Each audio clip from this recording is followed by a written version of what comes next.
Kriya Babaji Namo.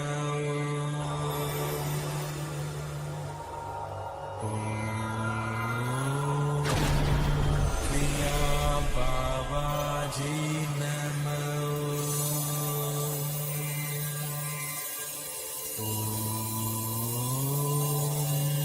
Kriya Babaji Namo.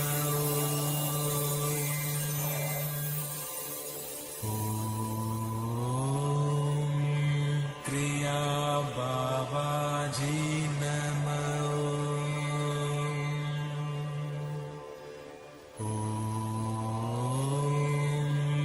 Kriya Babaji Namo.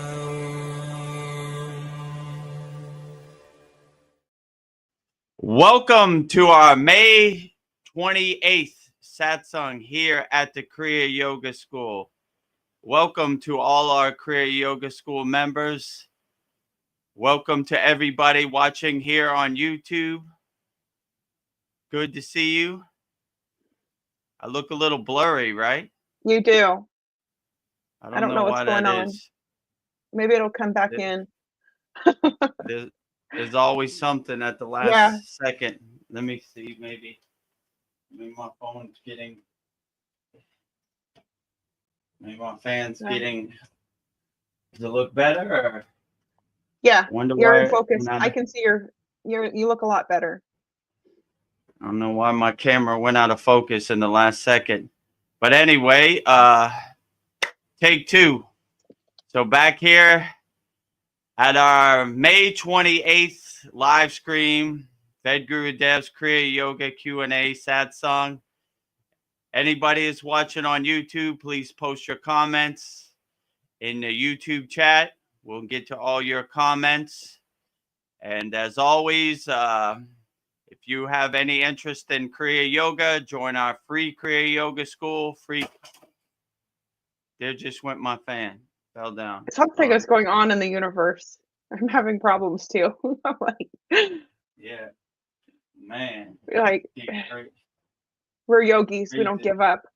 We will keep going. Crazy out here. Yeah. Crazy on these streets. Yeah, it's rough out on these streets. Be cool, man. Be cool.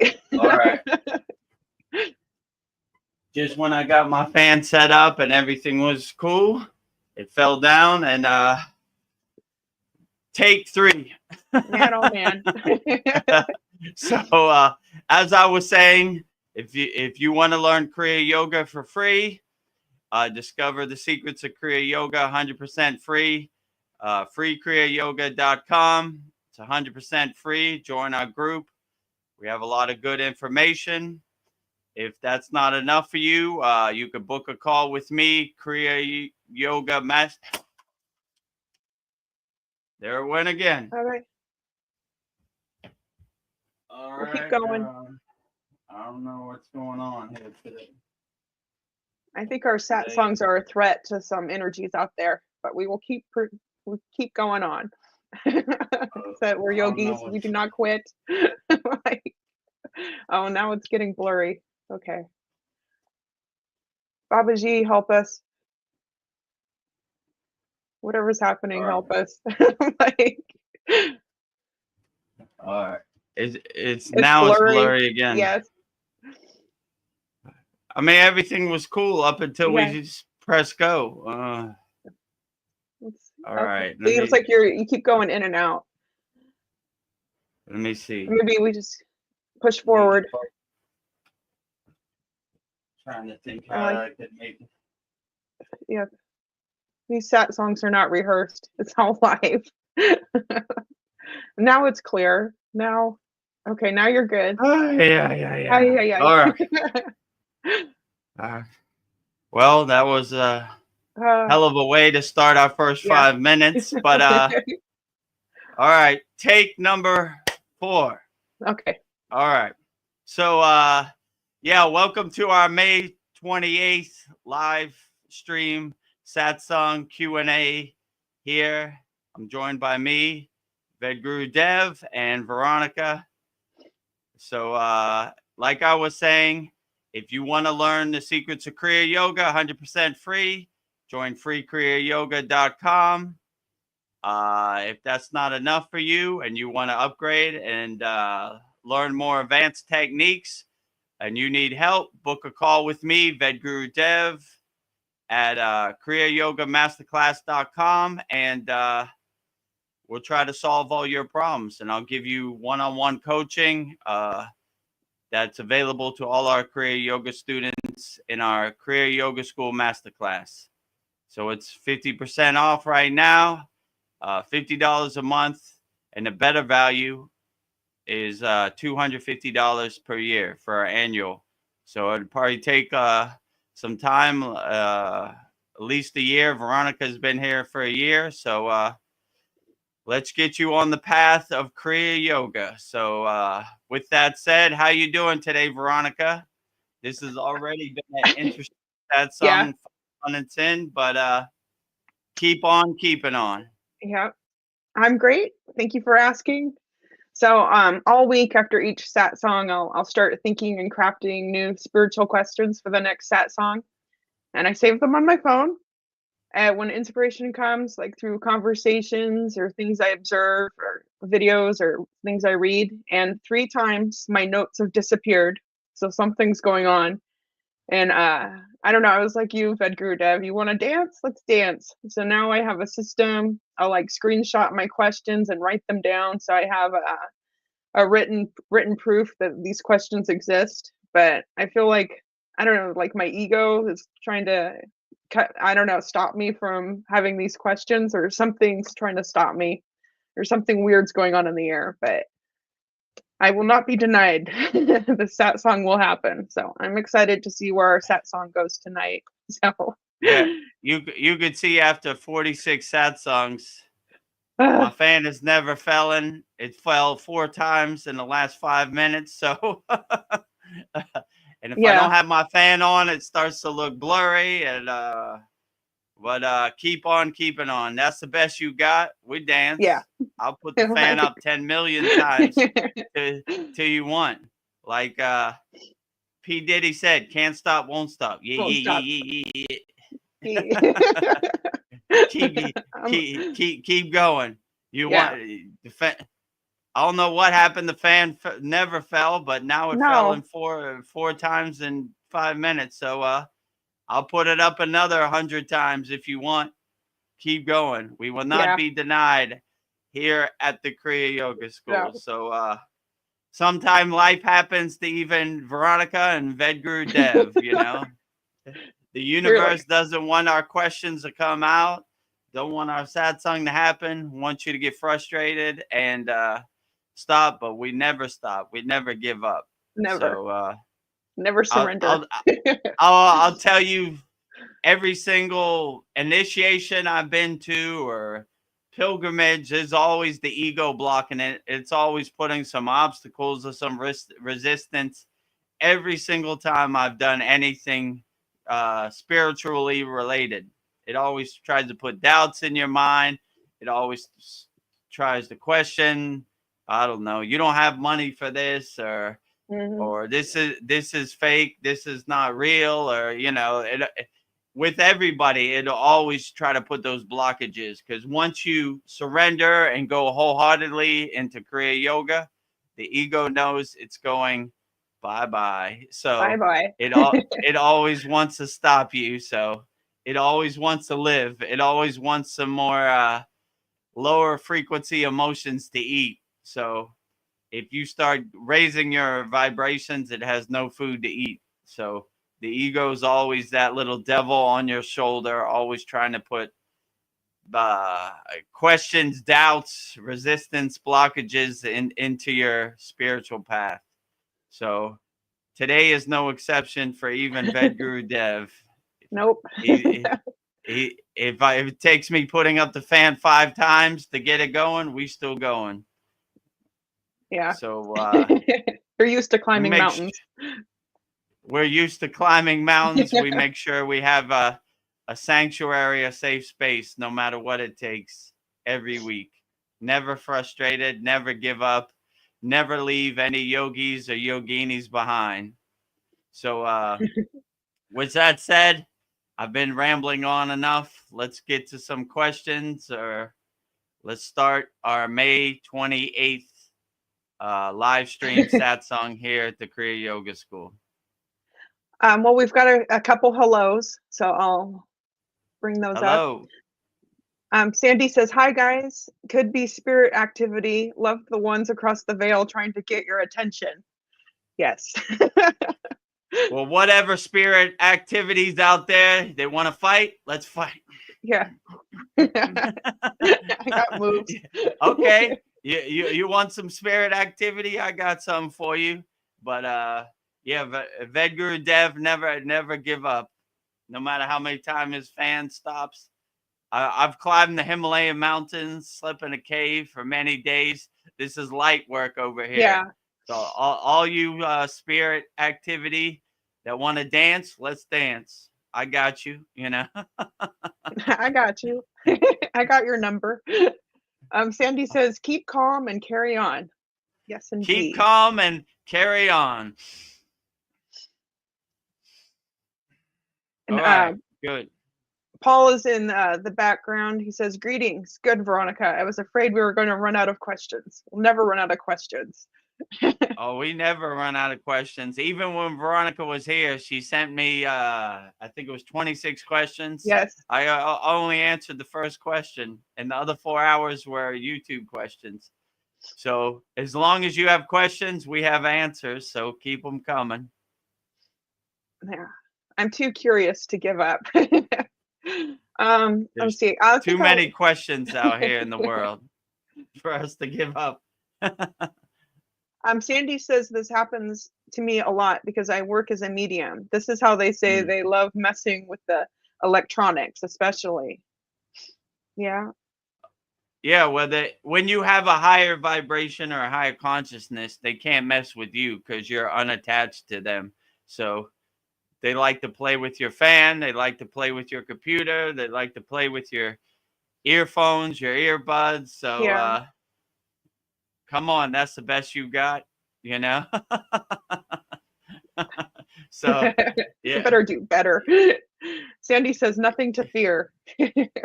Nothing to fear at all. We're fearless yogis over here and yoginis. So we stay in a higher state of fearlessness. We just kind of become the detached witness and step back from the TV and laugh at this like the joke it is, you know. Like I said, we've done 46 4 hours or sometimes 5 or 6 hours satsangs here. My fan has never fell. In the first 5 minutes, it fell 5 times. So yeah. Keep on keeping on. All right, that's a good one. You got me. All right. So Yeah. let's go, you know. Yeah. I'm not going to be fun for you. I have a question with like what's going on. So how do you maintain spiritual growth during periods of doubt or spiritual plateaus? Just don't get attached to it. Like laugh at it like the joke it is.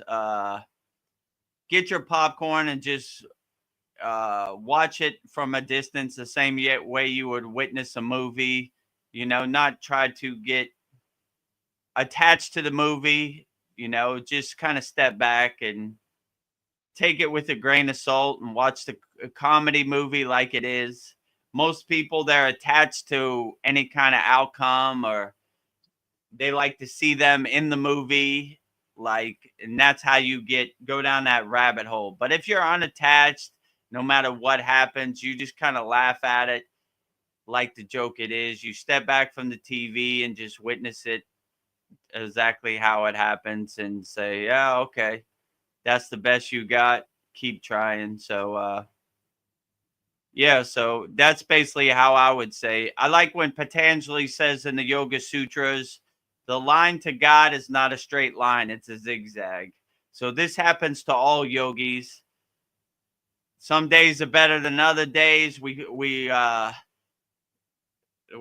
straight on the path, we fall off the path, we dust ourselves off, we keep going, but we never lose sight on the oneness, the higher consciousness, the ultimate goal Satchananda, absolute being, absolute consciousness, absolute bliss. So we always keep that focus. And no, my guru used to say, be like the lotus flower floating on the water, but untouched by the water. So no matter what happens, it's almost kind of like water off a duck's back, if you know what I'm saying. Like, yeah, Yeah. okay, whatever, like keep on going no matter what happens. They also say in yoga, even if it's the end of the world, don't let anything shake your samadhi. So I try to keep that mindset and that perspective. Like, I don't care what happens. The electricity goes out, the internet's bad, my camera gets blurry.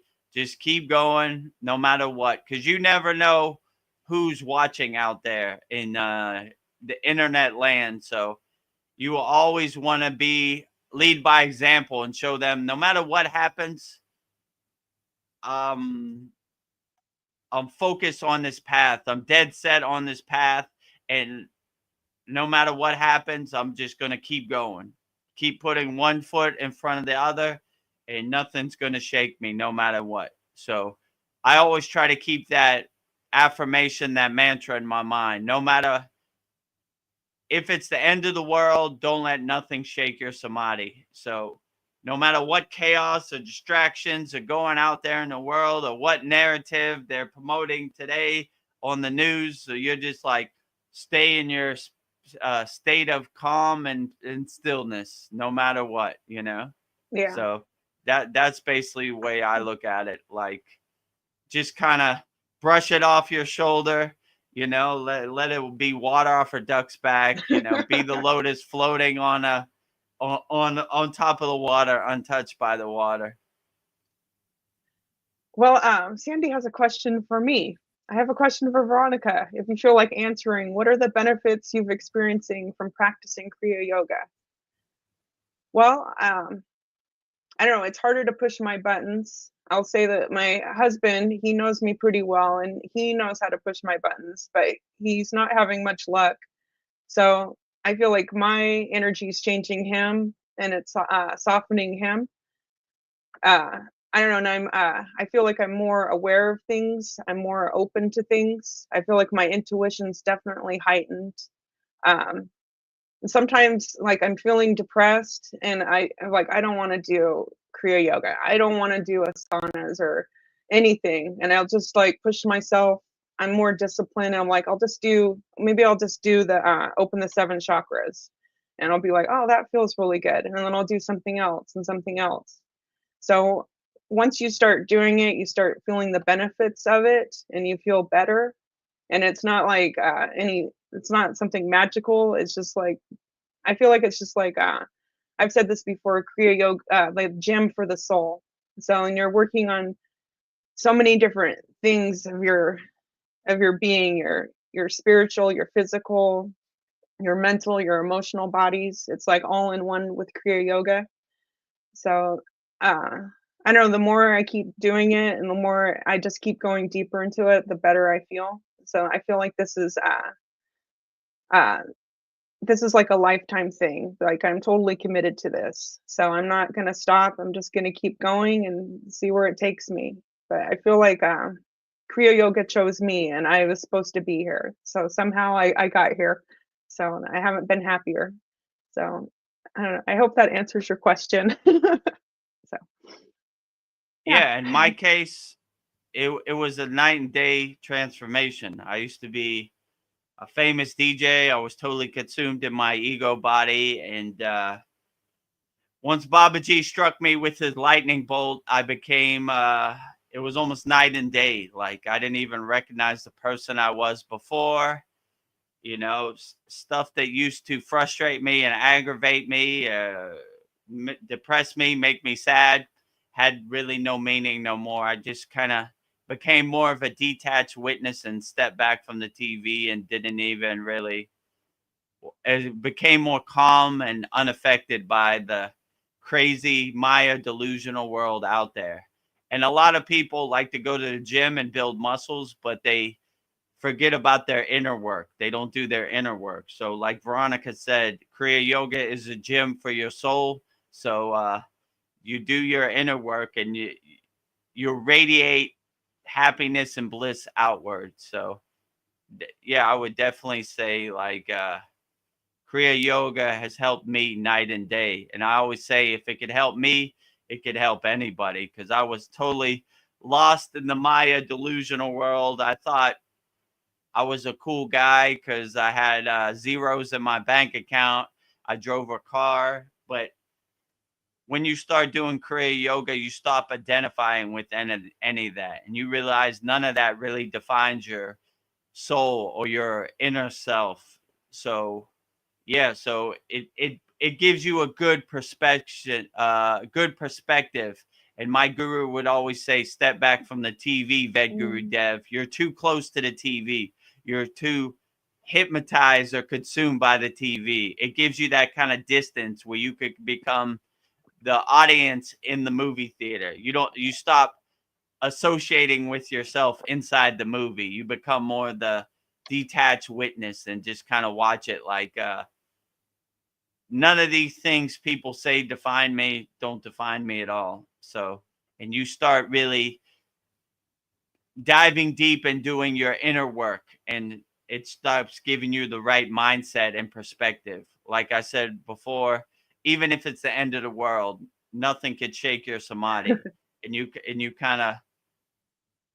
kind of step back and don't become an actor in the movie, become more of an audience member watching the movie from a distance, laughing at the Maya delusional comedy show like the joke it is. Sandy says, amazing. Thank you for sharing.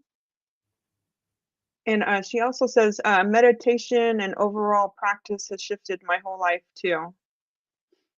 Definitely. Yeah, absolutely. When you start making it a practice of doing meditation, it really calms your mind, gives you inner stillness. It just really gives you the tools to integrate into your daily life, where you're, like Veronica said, you're less affected by what happens. Things that used to trigger you or make you upset before really have no meaning anymore.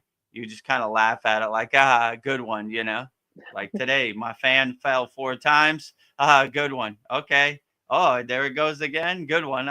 Good one. Still going, Yeah. I'm not going to get frustrated. I'm not going to stop. We're going to, there's people out there that look forward to these weekly satsangs, and we're going to give it to them. If you want to fall 100 times, go ahead.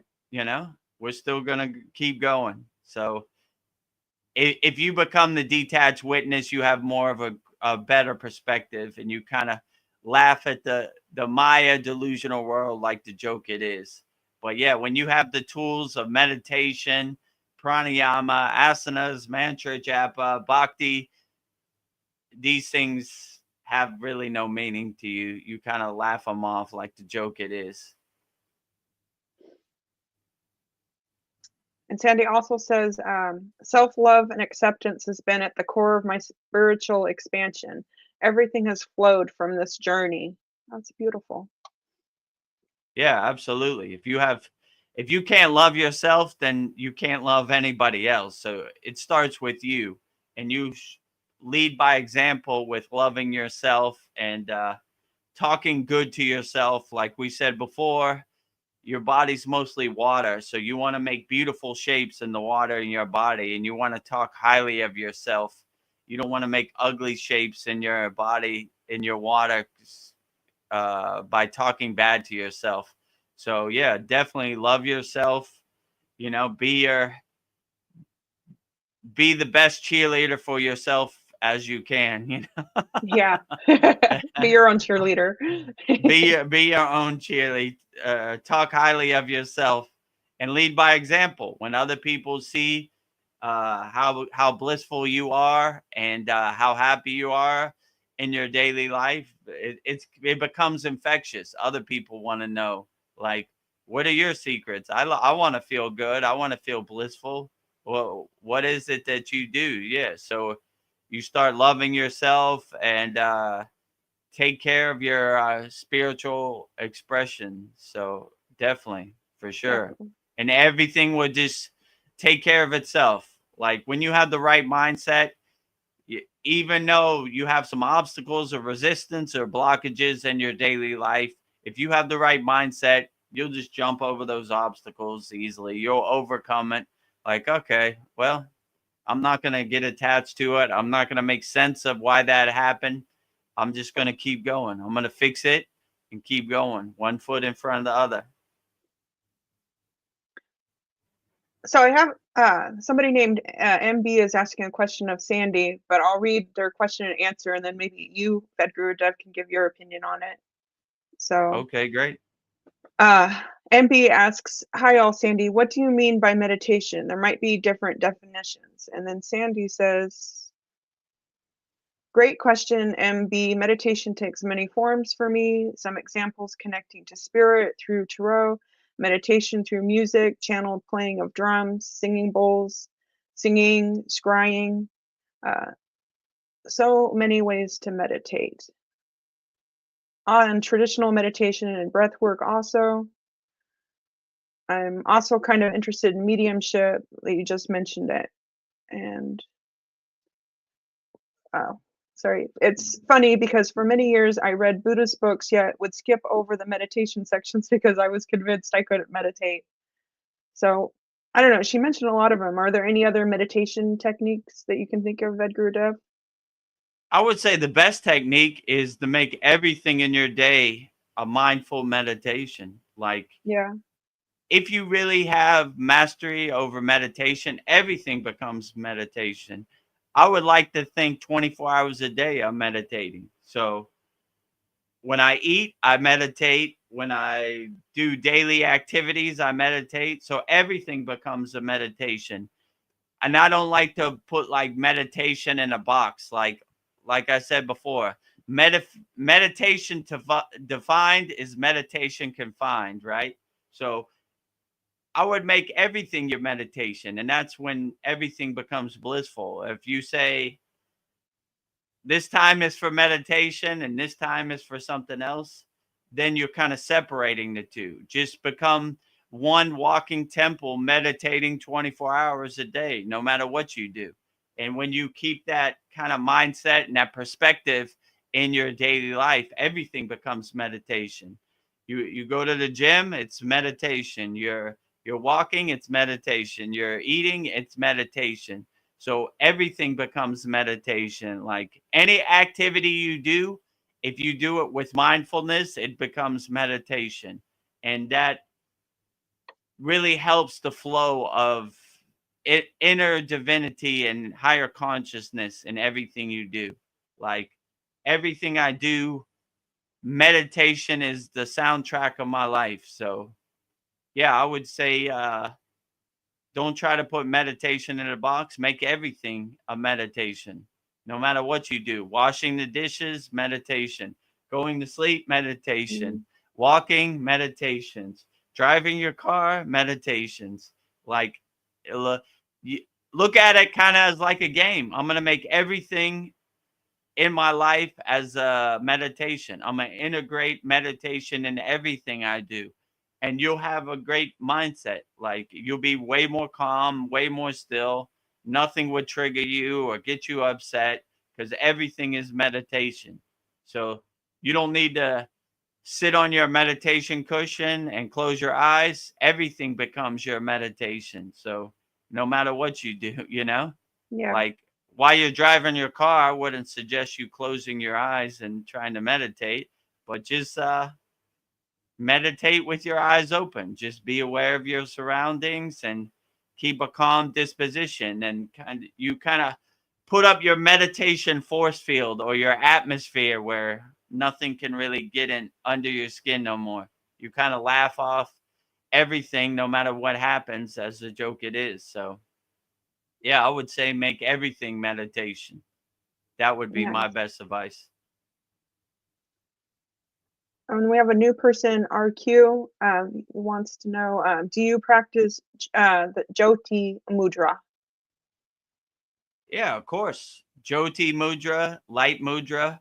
In our Kriya Yoga school, our paid Kriya Yoga school, this weekend we just did 16 new mudras. So we do a lot of mudras. In our school, we have a mudra classroom with all different mudras. So yeah, we practice as many mudras as we can. Uh, Jyoti mudra. Jyoti means light. So like I more do the light mudra, or I more do Jyoti with the actual light, the actual flame. So like my Jyoti practice is more with the visualization of the light. So I would do less Jyoti mudra because I do more with the light. Like we have a full moon and a new moon fire, which we do a big Jyoti. This last one, when was it? It was on Monday. We did the last one, right? So Yeah. 2 days ago, we did a new moon, holy yagna, hama, havan, fire ceremony.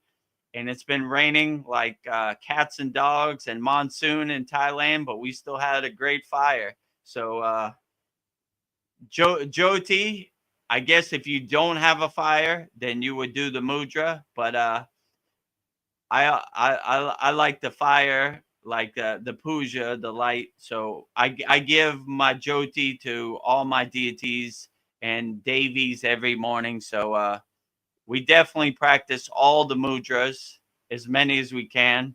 I think we have like 30 in our class now. So Yeah. we do as many mudras to seal in the energy as possible. So yeah, so if you want to see a bunch of mudras, join our Kriya Yoga School. we have a whole classroom on mudras, so it's a lot. So yeah, but yeah, I would definitely, if you enjoy Jyoti, the light, the divine light inside you as you, and you want to enhance it and cultivate it with the mudra, absolutely, I would agree with you. Do as many practices as you can to focus on your inner light, your inner Jyoti. So I had a question for you, Vedagurudev. I just remembered like a dream I had. I think I did a mudra, but I'll just do it and see if this looks like something. Let me see. I had my hands like this. So I had my hands like this, and then I twisted it like that. Is that a mudra? Because I was doing it in my dream. Oh, I'm sure that's a mudra. You know I that have, as you see, like yeah, they I all twisted, yeah, and then I twisted my sometimes hands you like that. interlace your fingers and then you put it like this.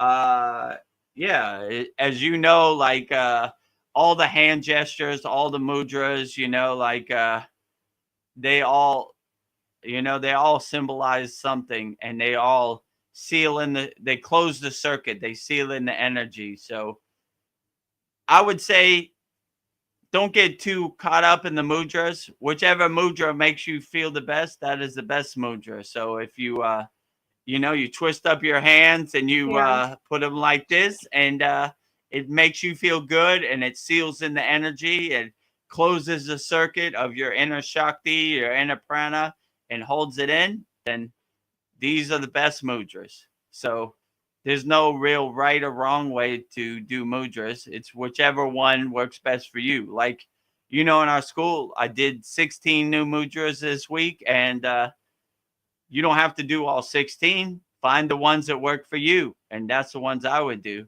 My favorite one is the lotus mudra, like this, you yeah. know. So this is a good one, symbolizing your lotus mudra. Another one, Shambhavi That mudra, one's my you know, favorite. Shambhava, Shambhava mudra. Yeah. So makes me look like a yogic superhero. That's Yeah.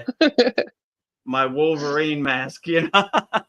So whichever Activating. mudra works for you and uplifts you and makes you feel the best, that is the best mudra. So you could start going down the rabbit hole of defining a mudra, which is best. You know, it instead of overthinking it, I would just do whatever works best Yeah. for you. So if Jyoti mudra works best for you, then that is the best mudra for sure.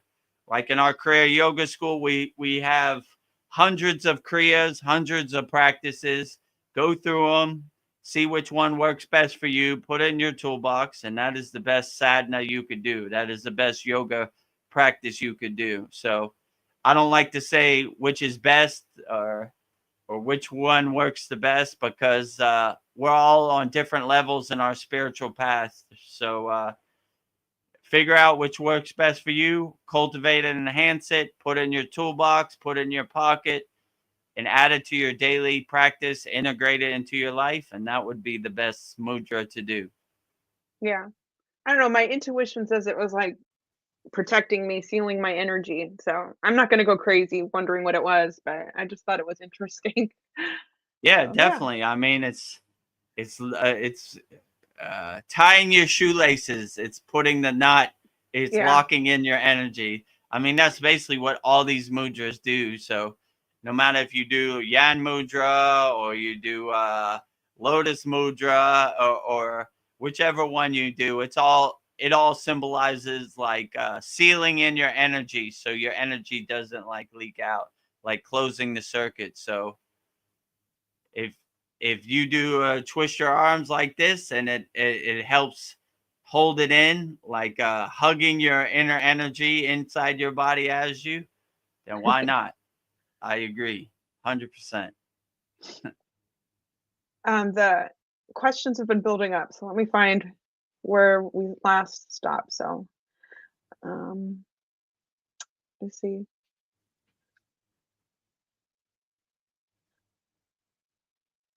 She already say that? I love singing, including Kirtan and Bijan. I think that was about the meditation. Yeah, so kirtans and bhajans are, yeah, excellent way. Like when I got on the path to Kriya Yoga, I didn't like singing, right? But now it's really my yogic superpower. So I really try to sing it as much as I can. You know, like in my the yagna we just did, I say from my mouth to God's ear. So I try to sing as much as possible. My guru used to say sometimes, too much power, Vedagurudev. Tone it down a notch. I Too said, much baba. when you're singing to God, it's too. You gotta have as much bhava as possible. Yeah. You know, like. So I would Feeling see it. some yogis like looking at me like, this guy's really feeling it, right? Like, yeah, you could hear him from the next village over. You know, like when you sing the Shiva, Babaji, whatever deity or Devi you sing to, sing wholeheartedly with an open heart and project it Yeah. out as much as possible. So yeah, in our Kriya Yoga school, we make it a good practice to sing after every class as much as possible. We don't really show it on here, but in our class, there's a 10-20 minute end of the class practice where we sing wholeheartedly from our heart. Let's say it like Yeah. that. And not just me, I encourage all of our students. So, you know, Veronica sings, and I love it. everybody has an opportunity. One of our members, I think his daughter is 8 years old. She actually leads the mantra japa session in our Kriya Yeah. Yoga school. So she She's so waits all excited. week to sing from her heart. So we encourage everybody to sing as much kirtan and bhajans as possible, for sure. You know, sing from your heart. Sandy says, so true, Vedagurudev. And then I have a question from NB. Vedagurudev, I like to read, I like to know in theory first. Here is what Patanjali says: Yama, Niyama, Asana, Pranayama, Pratyahara, Dharana, Dhyana, and Samadhi. Yeah, absolutely. I mean, Patanjali's Yoga Sutras is probably one of the greatest yogic books ever written.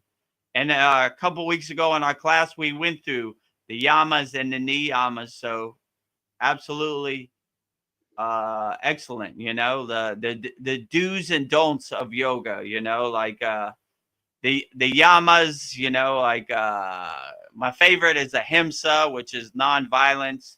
It's kind of like my guru used to say it's like the 10 commandments for yogic principles, the do's and don'ts, you know. So you know, like you said, yamas and the niyamas.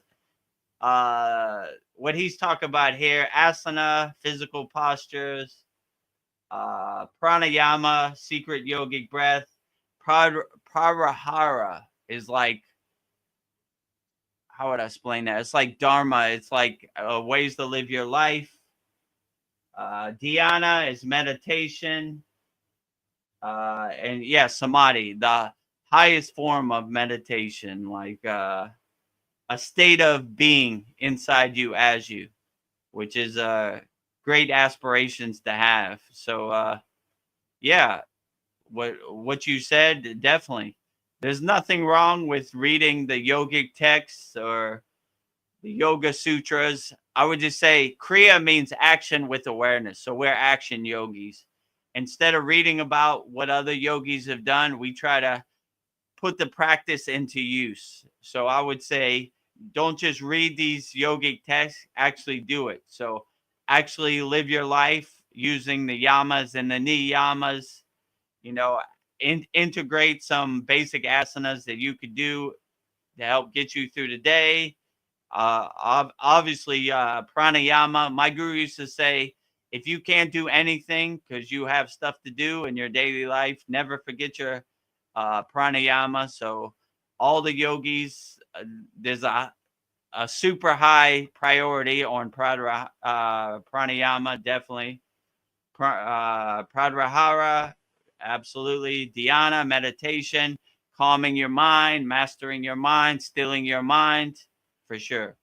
And if you do all these things, it should be easy for you to go into a state of samadhi, for sure.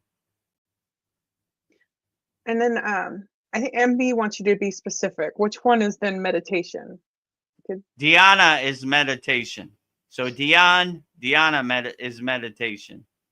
So anytime you see dhyana, that means meditation. So like dhyan mudra is like this, and it's basically like put your right hand over your left hand and your thumbs together. And when you see yogis doing this mudra, dhyan mudra, they're doing it to enhance their meditation.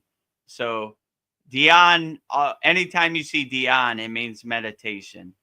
And yan or yana means wisdom. So anytime you see these words, you know what it means.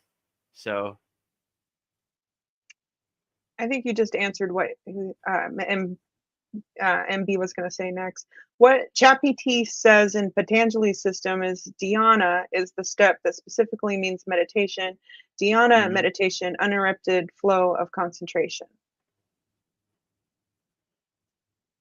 yeah, So, pretty much. I mean, I don't know. Chat GPT don't know meditation. Yeah. So asking a computer about some inner state, I don't know. You know, Do computers meditate? It'll give you a basic a textbook answer for meditation. So ChatGPT says dhyana specifically means meditation. Yeah, okay. And dhyana, but it's the same thing. Dhyana. Dhyana, meditation, uninterrupted flow of concentration. Yeah, but you could contribute that to meditation also. So it's basically the same thing. To make it short and easy, let's just say dhyana means meditation. Because there's certain people say like yan, right? Or certain people say yana. It depends which part of India you're from. Some people say it with the A, some people drop the A. So, but it means it's tomato. It means the same thing. So when you say dhyana or dhyan, it basically means meditation, like stilling your mind, mastering your mind. So no need to ask ChatGPT about yogic principles. Vedagurudev is here live on your YouTube right now. You know? Sandy says, now I just allow myself to be guided as to how I will meditate on any particular day. No need to overthink or plan. I agree. Yeah, no need to overthink it. No need to open the door for your monkey mind to come in and distract you and dance around. No mental clutter. Just go with the flow. Let it happen how it happens. Try to integrate your meditation practice and be mindful in everything you do. If you're washing the dishes, make it a meditation practice. If you're eating food, make it a meditation practice. So try to integrate it into your life as much as possible, and just don't overthink it. Let it happen the way it should happen, and that would probably be the best meditation, I would definitely say. And then RQ says, I am a disciple of Paramahansa Harahananda's lineage, and I am interested in extending my tutelage to your Kriya school. How do I join, friends?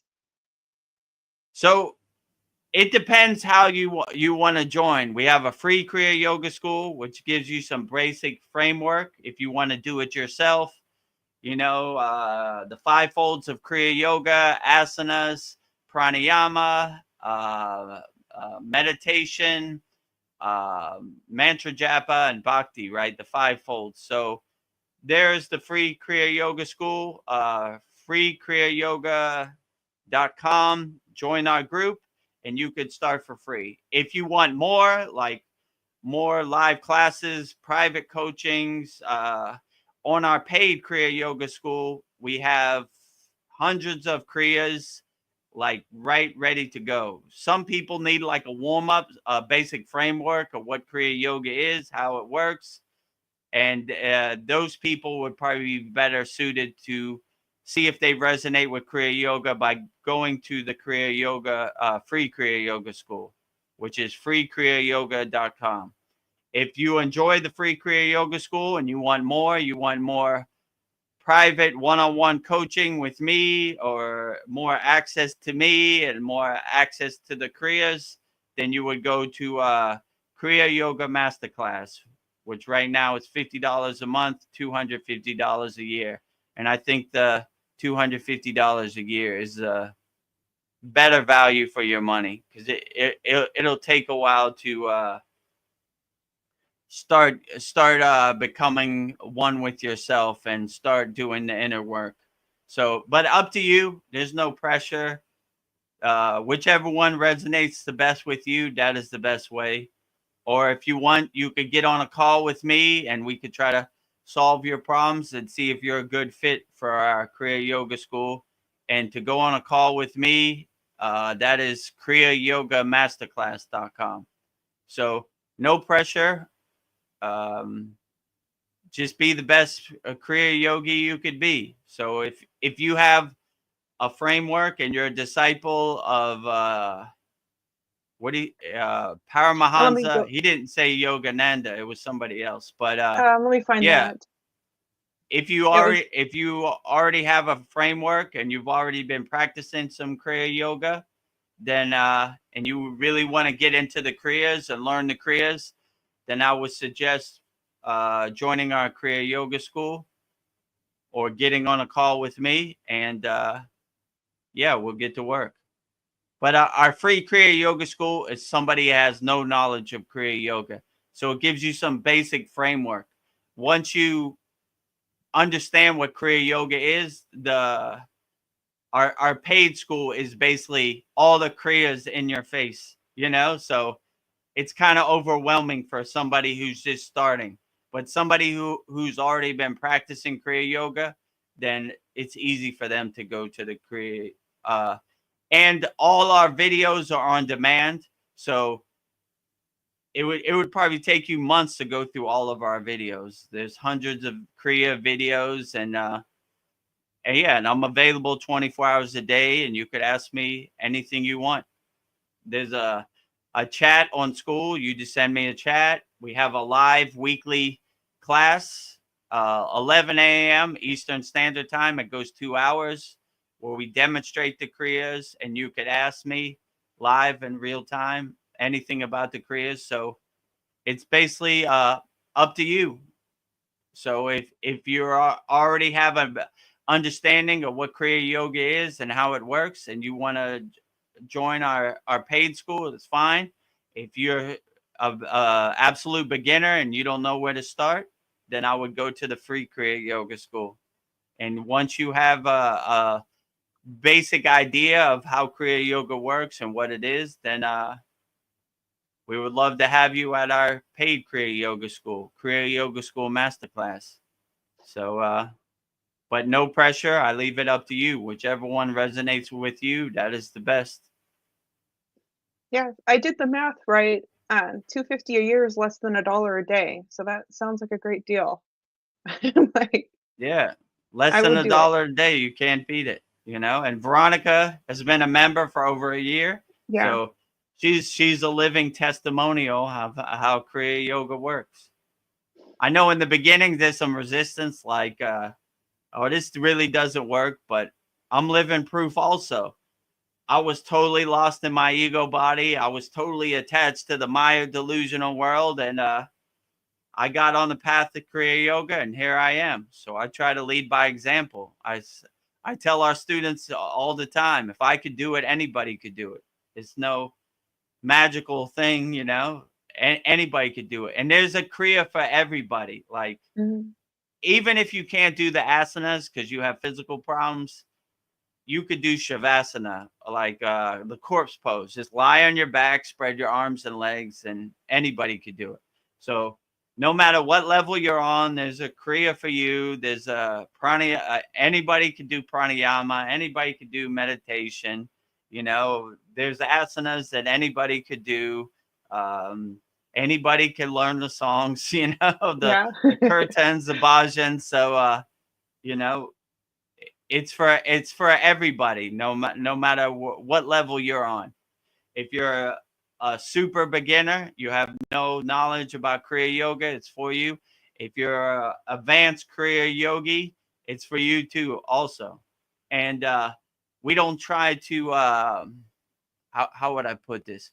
We don't try to gatekeep the Kriyas. When you join our paid Kriya Yoga school, they're all there, right? Like, I don't want to tell you you're not ready for this or you're not on the level for this. It's all there in your face. You go through all the Kriyas, you figure out which ones work best for you, integrate it into your daily life, into your daily sadhana, and that's the best practice. So no need to wait or go through a testing initiation process. None of that, right? It's there, right? If you want the Kriyas, we give it to you. So you don't need to wash my car, or you don't need to climb Mount Everest, or you don't need to do nothing. You can go at your own pace at the comfort of your home and just learn Kriya Yoga to the world. So I don't want to gatekeep it. I don't want to keep it from anybody. I want to help as many people as possible. So if you make a commitment to join our paid Kriya Yoga school, I'll make a commitment to make sure you get to the highest form of consciousness and hopefully samadhi as possible. So that is my promise to you. yeah. Also, you make yourself available to everybody. I mean, you've set up conversations with people at 3 in the morning because you live in Thailand. You're in a different time zone, so you really do make yourself available to everybody. I just Yeah, wanted everybody to know. if you want to go on a call with me, I'm available 24 hours a day. It is my true blessing and my true mission to help as many people as possible. So if that means waking up at 4 a.m. in Thailand to get on a call with you, I'd do it because I want to help as many people as possible. So this Kriya Yoga school isn't about the money. It's about helping as many people as possible.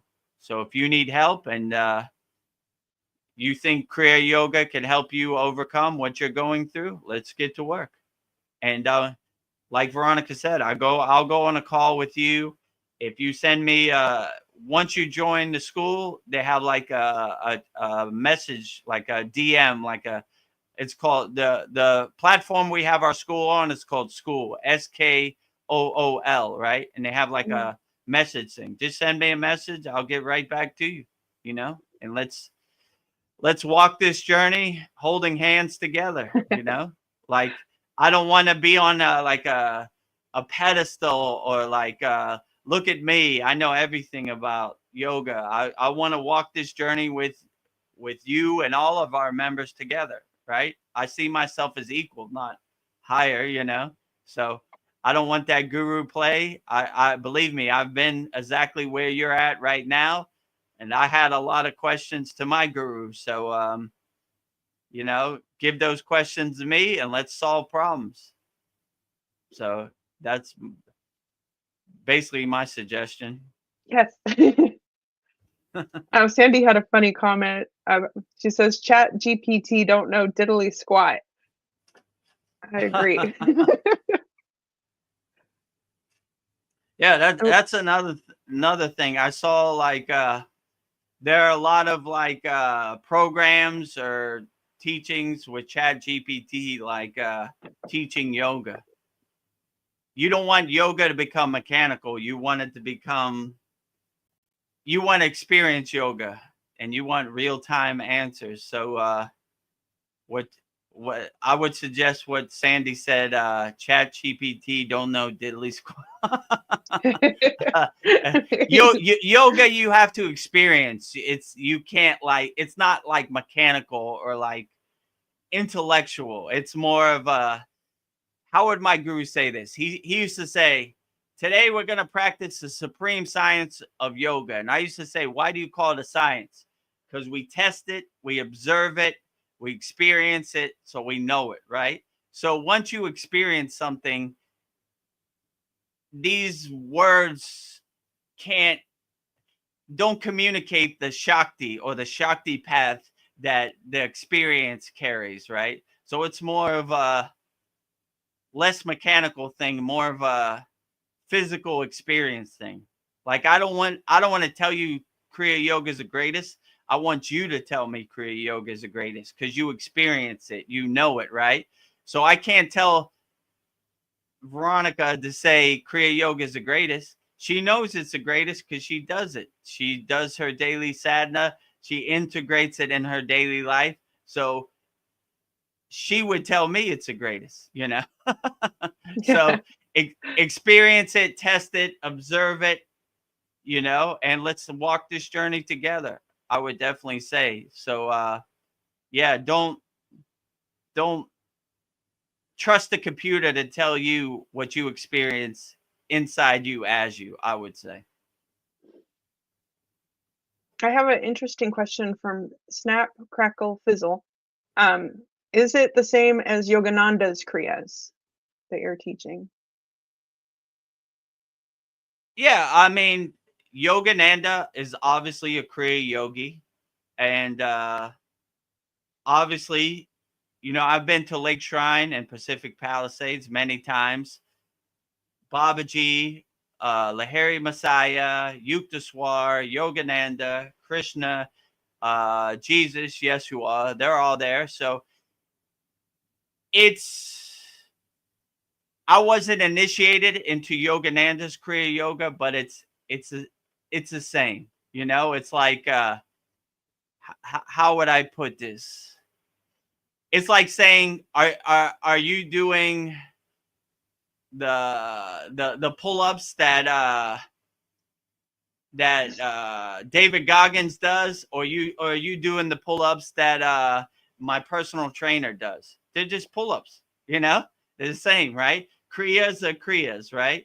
You could start going down the rabbit hole like these kriyas are different than these kriyas. I would say in our Kriya Yoga school, you don't have to go through the process that you would have to go in different schools. It's basically like, you want to learn Kriya Yoga? You join our Kriya Yoga school. Here's all the Kriyas, live your best life. Do with them which you feel, right? If I don't want to be the gatekeeper to Kriya Yoga, or I don't want to, how could I say, my kriyas are better than your kriyas. I mean, whichever kriya yoga works best for you, that is the best kriya yoga. I would definitely say. So a lot of people used to like to, how could I say my football team is better than your football team, but all football teams are good. So if you look at it that way, with that perspective, Yogananda's SRF Kriya Yoga is outstanding. You know, I got nothing but high praise for them. They're the greatest, you know. But yeah, all Kriya Yoga is good. So, I mean, I would just say try it out for yourself. If it resonates with you, then it's a great Kriya Yoga practice. If it doesn't resonate with you, then it's not a great Kriya Yoga practice. But don't let anybody tell you which Kriya Yoga is better for you. You figure that out for yourself, and you tell me which Kriya Yoga works best for you. But I would say in our class, our Kriya Yoga School Masterclass, there are hundreds of Kriyas there. They're all on demand. Like, you don't have to wait. You could go at your own pace, watch one a day, watch two a day, whichever one.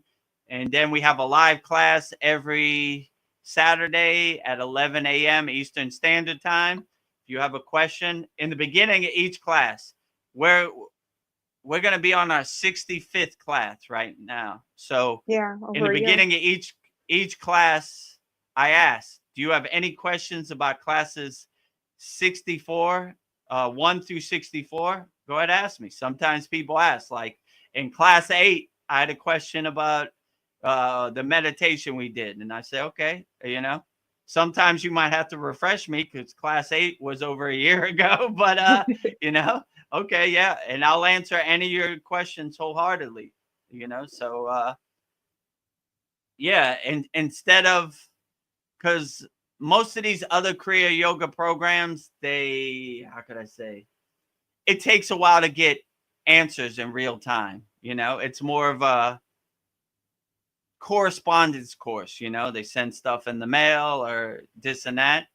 I mean, it's all great, but I would just say find out which is the best Kriya path for you. If you have a love for Kriya Yoga, I have a love for you, and let's get to work. You know, I don't think anybody should wait. Anybody that's ready to practice Kriya Yoga, let's start today. You know, I'm not going to say wait 10 years to learn the mudras.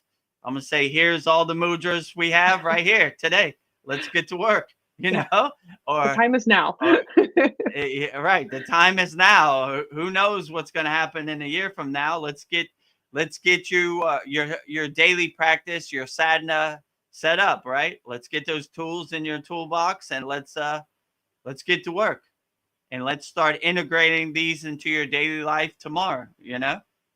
So that's kind of how I look at it. So yeah, and if Yes. you want to get on a call with me, go to Kriya Yoga Masterclass. There's a button that says book a call. Well, there's two buttons. One button is like you want to join some people don't want to go on a call. They want to start Kriya Yoga right now. So click that button, take you right to the school. You sign up for the school. There it is. You're in. And the next button is book a call. Some people are unsure. They have questions. Book a call. Get on a call with me. When you hit the book a call button, a calendar will come up. You pick the time and date that's good for you. I'm available 24 hours a day whenever you're ready. And let's overcome and solve your problems. And whatever questions you have about Kriya Yoga, I'll answer in real time on the call. It'll send you like a Google Meet link, you know, and you click on that Google Meet link, and when your time is ready, I'll be there. And you can ask me in real time. It's kind of funny. Some of these calls, a lot of people come on and say, oh, it's you. I go, yeah, it's me, Vedagurudev. They were like, I just wanted to make sure you're a real person. Okay, I'm going to join the school. Yeah, well, I'm a real person. I'm here to answer your questions. I'm not an AI robot. This is not a deep fake. It's really me. So if you want personalized coaching about Kriya Yoga, and in my suggestion, this would be the lightning path. That's why I made this school. Instead of going through what I went through, many years of practices and climbing the Himalayan mountains and looking in caves, and so many questions about Kriya yoga that there weren't too many answers for. Like even my guru, his favorite thing to say was when I had a question about Kriya yoga is happy, happy, happy. And he would just walk away. So there are a lot of questions, but not many people are answering in real time. So that's what's unique about our Kriya Yoga School. I'll answer whatever questions you have wholeheartedly about anything. I mean, I'll even be your therapist, you know? So if you need help overcoming your emotions, some of our students need extra attention. They're going through something in the present moment, and I'll give you the tools to help overcome it. So, yeah, join our Kriya Yoga School. That's what I would say. For the person earlier who already has a framework of Kriya Yoga, is already a devotee of a Kriya Yogi, they would probably be better suited to go to our paid Kriya Yoga School. Somebody I like Kriya Yoga, I resonate with it, but I don't know where to start. I would start with our free Kriya Yoga School, and that would give you a framework of what Kriya Yoga is. What are the 5 folds of Kriya Yoga? What's the 5-fold path of Kriya Yoga? Asanas, pranayama, meditation, mantra japa, bhakti. Who is Vedagurudev? How did I get the name Vedagurudev? Who is my guru? What is our parampara? What is our lineage here at the Kriya Yoga School Masterclass? So you could get a basic framework. But if you don't need that, you're ready to start being the best Kriya yogi you could be in the present moment, then I would go to the paid school. And I will personally coach you and walk with you hand in hand through the Kriya yoga practice. Because more than money, I want you to be the best Kriya yogi you could be, you know? So I don't want to go through the hoops and hurdles. I want you to start today, you know? Okay. Go through all the classes, see which ones resonate with you the best. Put those in your pocket, add those into your daily Kriya yoga sadhana, and let's be the best Kriya yogi we could be. Because I tell you what, in 2025, you're going to need some tools, because it is a total minefield and war zone out there. Everybody's trying to steal your attention, trying to steal your inner energy, your Shakti, your prana. So you need some tools. And we have a great mantra, you know, Kavacham shield mantra. Put up your shield to protect you from the outside Maya delusional world, because it is totally crazy out there. Even me, when I go outside and into the world in Thailand, I have to put up my shield. I go, here it is, it's coming, right? You know, so once you have these mantras and this outer protection, it's a lot easier to navigate through the crazy Maya delusional world out there, for sure. So definitely be the best Kriya yogi you could be. But I'm not saying our path is the best, just be the best you could be, you know?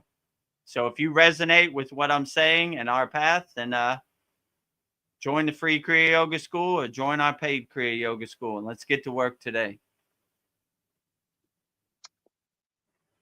Sandy agrees with you. She says experiential understanding is the bee's knees.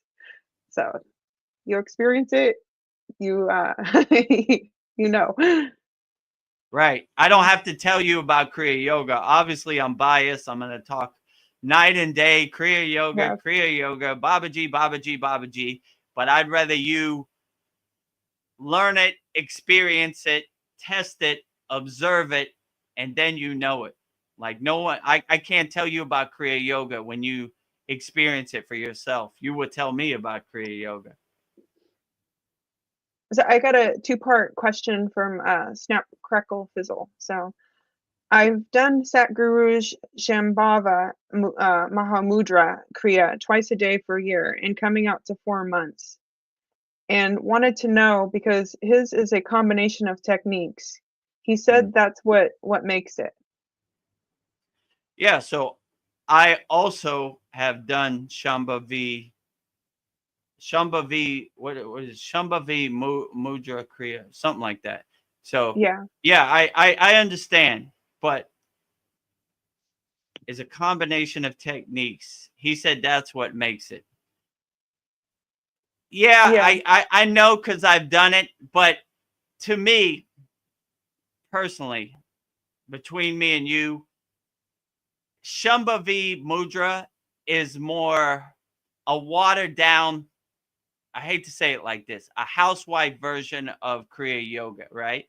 It's some basic Kriyas that are okay if you're just starting, but if I would say it's the kindergarten of real Kriya Yoga, right? Like the the techniques he's showing what we weren't doing in the Himalayan mountains. These were beginner techniques, right? So I would say Shambhavi Mudra is more of a introductory for very beginners on the path, right? I mean, it's nothing against it. There are a lot of people that need that. They need that beginner workup. So like, I mean, yeah, it's basically the techniques you could see on the internet, like some basic yoga studios doing, I would say. Our, I mean, I'm biased. Take this with a grain of salt, but our kriyas are more profound and powerful. And don't just take it from me. Ask Veronica. We had a very profound class this week, you know. Yeah. So I would say it's more powerful, right? And if you have the basics with you've been following Sadhguru and you took his class Shambhavi Mudra, you have a basic framework where you're ready to upgrade, I would say, right? You know, like you've graduated from kindergarten, now we're going to go up to university, you know? So some people need or enjoy staying in kindergarten, but in our Kriya Yoga school, we're going to the university. And there's no like gatekeeping or anything. Like here are the kriyas, be the best kriya yogi you could be. You know, if you make a commitment to join our Kriya Yoga school, I make a commitment to share everything as much as I can wholeheartedly. And there's no like off limits. I don't want you to believe me like with blind faith. I want you to test it and ask the most profound questions as you could think of. Ask me. And I understand because I've been where you've been at. I don't want to be like a unattached yogi. I've come from the Maya delusional world, so I understand what it's like. And I tell Veronica all the time. There's no bad questions because I had way worse questions than this when I got on the path. So anytime I hear our students ask a question, I say, I understand because I asked the exact same question when I was where you were at. So I don't want to be put on a pedestal or look at me. I have all the answers. Let's walk this Kriya Yoga path together. So if you make a commitment to join our Kriya Yoga school, I'll make a commitment to make sure you do the inner work and learn as many kriyas as possible. And I want to be open to our students 24 hours a day. So some people, I don't know why I like this Kriya Yoga, but I want to know more. Then they would be better suited for the free Kriya Yoga school. If you've done Shambhavi or you followed any yogi on YouTube, then you're ready to upgrade, and that's when I would join our paid Kriya Yoga school. But no pressure, you know, up to you. Do what's best for you and resonates best with you. But I would say if you already started learning yoga with Sadhguru Isha's program, um, I would say that gives you a basic framework. And if you really want to see the more profound, the more dynamic kriyas, No need to wait. Just join our paid Kriya Yoga School. But I understand because I've taken that program also. So I know exactly what it is. But if you practice that for the over a year, I would say it's time to upgrade. You've graduated from elementary school. Now it's time to go to high. Let's go straight to university and get to it. And let's start doing the inner work. No time constraint. When you join our paid Kriya Yoga School, all the Kriyas are right there, right? I'm not going to gatekeep them and say, you're not ready for this. You're ready for everything. Here's everything. Start filling your toolbox with Kriyas today. RQ asks, Yogananda's SRF teaches Kriya proper pranayama, Jyoti Mudra, and Maha Mudra during their first initiation, and it takes a year of lessons to get there first. Wow. Yeah. So, yeah, I know, because I almost, before I met my guru, I was going to go on the SRF Yogananda path. I've been to SRF Lake Shrine. My brother lives like a mile away from there, so I've been there a million times. So I would say, yeah, Jyoti Mudra, Maha Mudra. No need to get initiated or wait a year or let them test you. Let's just get to work right now. If you waited a year for Jyoti Mudra and Maha Mudra, too long, I would say. Join our paid Kriya Yoga School, and there's a lot of mudras in there. You know what I'm saying? There's a lot of pranayama, you know, and to me, like I was saying in the question before, Shambhavi Mudra and these Maha Mudra and Jyoti Mudra are basic, elementary, right? And I don't like the fact that they're going to tell you what you're ready for, right? You got to wait a year to go through. I mean, who would do Maha Mudra or Jyoti Mudra for a year and then let somebody tell you what you're ready for?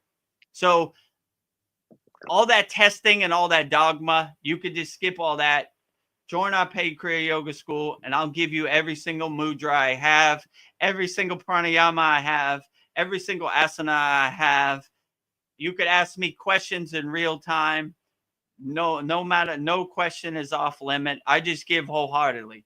So I don't want you to wait a year or I'm going to test you in a year. I give you everything wholeheartedly day one, right? There's hundreds of Kriyas in our Kriya Yoga School. You don't need to wait at all. Start today, right? If you make a commitment to join our Kriya Yoga School, I make a commitment to give you everything. And my suggestion would be like, here's what I did. I went through as many initiations. I met as many yogis as I could. I got thousands of Kriyas, tens of thousands, whatever, right? And then once I learned as much as I could start crafting my daily sadhana. I could start integrating it into my daily life. I like this Kriya. What if you don't like Maha Mudra? Then you're stuck with Maha Mudra for a year. In our Kriya Yoga School, I don't want to just give you one Kriya. I give you hundreds of Kriyas. You make your own sadhana. You craft your own daily practice. You integrate it in your daily life. You tell me what works best for you. That is the best way to practice. So I don't want no dogma in our school. Like, let me tell you what you should do. I'm not going to tell you anything. Here's everything. Go through all the classes at your own pace. Ask me as many questions as you can. I'm available to you 24 hours a day. And you tell me what Kriya works best for you. So Veronica every week says, this is my new favorite meditation, right? So today you could like Maha Mudra. Tomorrow you could like Lotus Mudra. I don't know, so they're all there. You don't have to wait. There's no time constraint. I want to give to you as much as possible. I want you to be the best Kriya yogi you could be. I don't want you to go through any testings or go through any hoops or, like, I mean, that I love Yogananda, but that sounds ridiculous to me. Wait a year and I'll just give you Jyoti Mudra and give you Maha Mudra. This in this last class on Saturday, I gave 16 mudras, right? They want you to wait a year for 2 mudras. You just join our Kriya Yoga School and you'll have 8 times more mudras than they would give you in a year in one day. And plus there's other mudras in our classroom. So, I mean, up to you. I don't have no judgment on any other program or any other yogis. You could do whatever you want. I would just say, do what resonates with you, In my opinion, I'm biased. Take it with a grain of salt, but I would take the lightning path to join our Kriya Yoga School Masterclass. But no pressure. Up to you. Do what resonates with you. That is the best practice. Well, I appreciate you don't hold back. You give us everything. You give us the whole Kriya Yoga farm. And even this week, we'll get to review the 16 mudras and keep asking questions. So, yeah. Yeah, and you could ask me about it. I don't want any of our students to be shy. I ask all the time. Any questions? They'll say Mudra 8. How would you place your hands? And I'll ask it. What is the meaning of that mudra? Like I'll answer it wholeheartedly in real time. So you don't even have to guess. A lot of these programs, like let's say Shambhavi Mudra, right? It's a pre-recorded video. There's not even no one to talk to. You just, okay, let me show you how to do, I don't know, the butterfly pose, right? You put both feet together, you hold your feet, you flap your knees up and down like a butterfly, right? Okay, I have a question. No one here. You're just watching a video like you would watch on YouTube.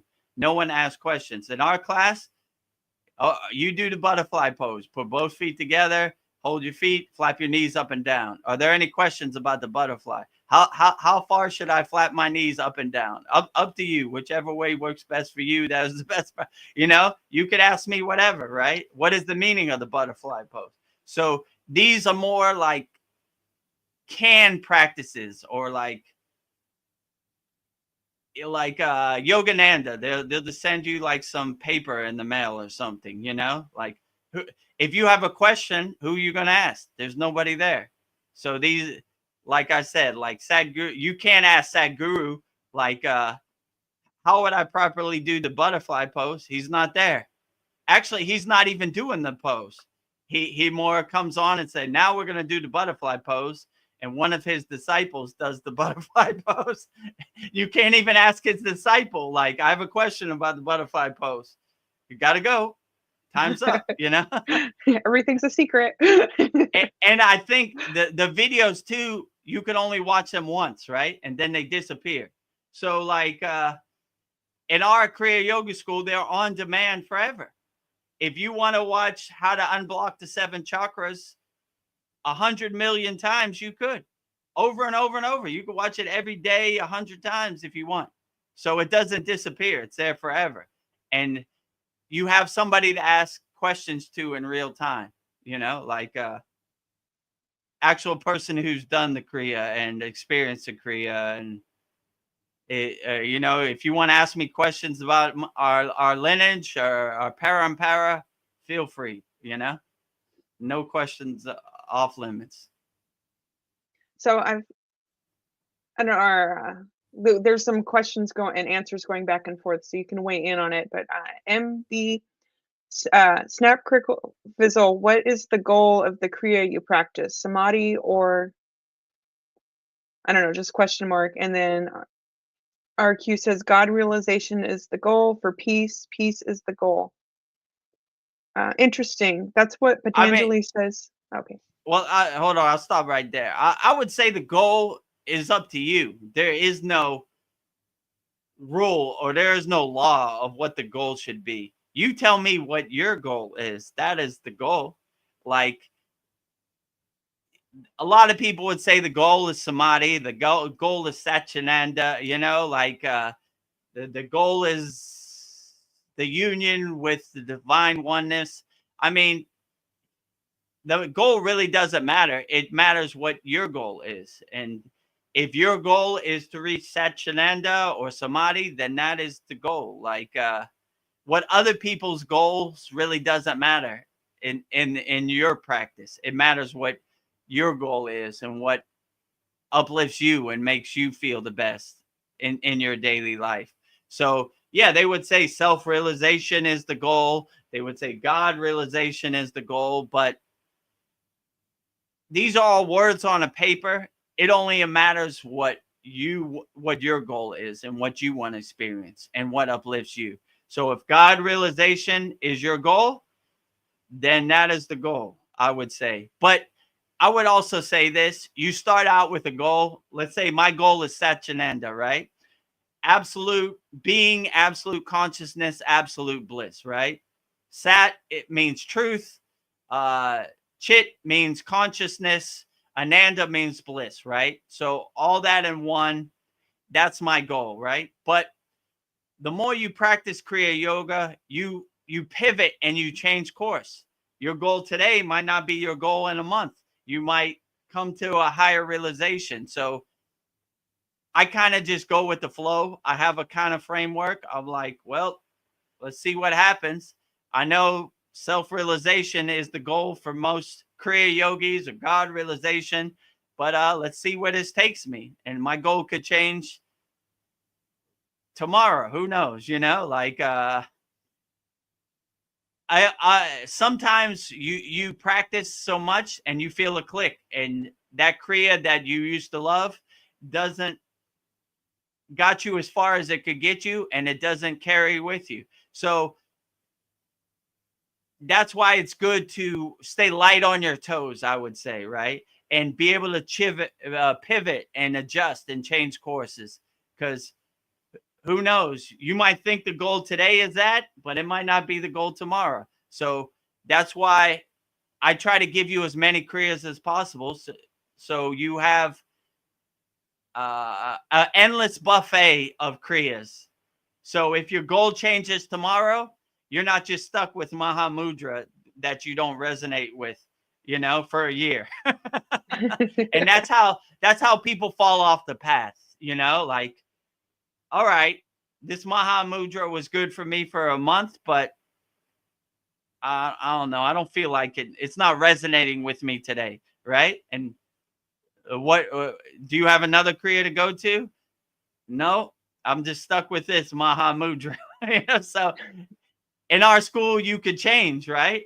Like, you know what? I really feel like unblocking my 7 chakras today. Let me watch that class. Oh yeah, this one's good. Okay, let me try this. Let me try this. Let me try this. And once you try everything, you have a buffet to integrate into your daily sadhana. So I would say have as many options as you can, because this yogi's on this level and this yogi's on this level. So trying to give a one size fits all Kriya to everybody, I wouldn't recommend it, because people are on different levels on their spiritual path. So I don't want to gatekeep it, or I don't want to have no dogma and nothing in our Kriya Yoga school. Do what resonates with you. Here's every single Kriya. Try them all and craft your own personalized, individualized sadhana out of every single Kriya we have. There's hundreds of Kriyas. It's going to take you months to go through them all. Go at your own pace, and you tell me what's the best Kriya. So I wouldn't recommend going to a place they give you one Kriya for a year. That's my personal opinion. No judgment. I love them all. They're all, every football team is great, but I love my football team a little more. So take that with a grain of salt. MP says, interesting. That's what Patanjali says is the goal. Sitta, sorry if I'm pronouncing this wrong. Vitra Niranandra which means the sensation, meandra of the fluctuations of the mind. Vijra, the mind and sit there. Yeah, I know exactly what you're saying. What Patanjali says in the Yoga Sutras. I'll tell you a story, and this will resonate. I haven't told this story in a while. This is a good one, right? One time I was with my guru, and there was an elephant at the ashram. And I looked at the elephant and said, he goes, Vedagurudev, do you want to poop like an elephant? And I said, Baba, why would I want to poop like an elephant? I'm a human. He said, exactly. Don't be like a yogi 2,000 years ago. Be like a yogi in 2025. Don't poop like an elephant 2,000 years ago. Poop like an elephant today. So same thing. This might have worked for Patanjali 2,000 years ago, but does it translate into 2025? Could be or could not be, you know? So this was a different yuga. This was a different time frame. So I would say what resonates with you in 2025, that is the best practice. So what Yogananda did or what Patanjali did or what Babaji did, that was a different era. That was a different time frame. That was, they would say, the golden era of yogi. Different things were possible. The mindsets were different. Now we're in a different time frame. So I would just say do what helps you in 2025, you know? So if Patanjali's words ring true in 2025, then I would definitely put it in your toolbox, integrate it. If it doesn't resonate with you, then maybe that was a better practice in 2,000 years ago when Patanjali was in his physical form. There's no right or wrong way. Like, a lot of people say a lot of things. Sometimes I go on the internet and I see like people talking about yogis and different things, and I'm like, what are they talking about? My guru said something funny to me one time. I'll tell you this too. He said, how would I put this? One time we were at the temple, and a lady saw I was a foreigner, and she said, I'll give you mantra diksha if you give me 100 rupees, which is like $2 or whatever. And right as she was saying that, my guru walked up, and my guru said, Ma, you can't give this guy mantra diksha. He gives you mantra diksha, right? And then she just went away. So I would say there are a lot of people saying a lot of things. My guru used to say, I want my Kriya yoga from a yogi who has mantra diksha like Yogananda or Yukteswar, or comes from a parampara or a lineage. Don't take high Kriya yoga knowledge from somebody named Bob Smith, if you know what I'm saying, right? Like, they're just Frankensteining a bunch of stuff they saw on the internet, and it just gets totally diluted and watered down. I would say take your Kriya yoga from authentic Kriya yogi. So if Patanjali says resonates with you, then that is the best path. You know, I like what Patanjali says. It resonates with me. I'm going to follow Patanjali. Fine. You know, but there are a lot of people saying a lot of things. Do what works best for you. That's what I would say. So I wouldn't listen to anybody. I would listen to your own intuition and listen to your soul and let your soul guide you. And that is the best practice. Because a lot of people say you should do this or you should do that, but you are the king of your castle and you know what's best for you. In our Kriya Yoga School, I don't try to pretend I know what's best for any of our students. I say almost every class, what is the best practice? Whatever makes you feel the best and uplifts you, that is the best practice. You know, what works for me might not work for you, so on and so forth. That's why it sounds crazy to me, like, wait a year, we give you Jyoti Mudra and we give you Maha Mudra. What? What if that doesn't work for me? I wasted a year of my life, you know? It's a funny visualization seeing somebody do Maha Mudra every single day. Like, okay, I'm almost there. You know, don't wait. You just learn everything you can today. You know, and in our Kriya Yoga school, we're showing you techniques that they're not going to show you in books. Like some of the techniques I've shown in our Kriya Yoga school, I've heard other yogis told me it took me 10 years to learn that Kriya, you know? Like, I just give it, right? I give mantra diksha. I don't know how many deities I've given mantra diksha for. A lot, right? And not just regular mantra diksha, like the ordinary one, the Shakti mantra, like the bija, the powerful mantra. So I don't know. I would say Patanjali is the greatest. I've got no judgment about Patanjali, but keep in mind that was a different yuga. That was 2,000 years ago. So it might not translate well in the modern era, you know? So don't be like an elephant that pooped 2,000 years ago. Be like a pooping elephant today. So that's my story. That's my rant on that. Very good.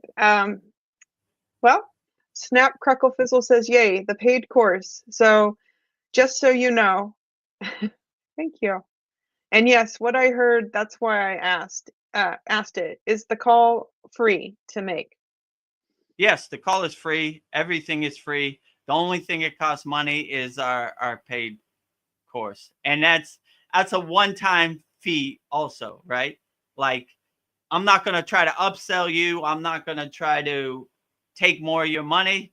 When you pay $50 a month, everything is unlimited. You know, you could watch the course 100 times.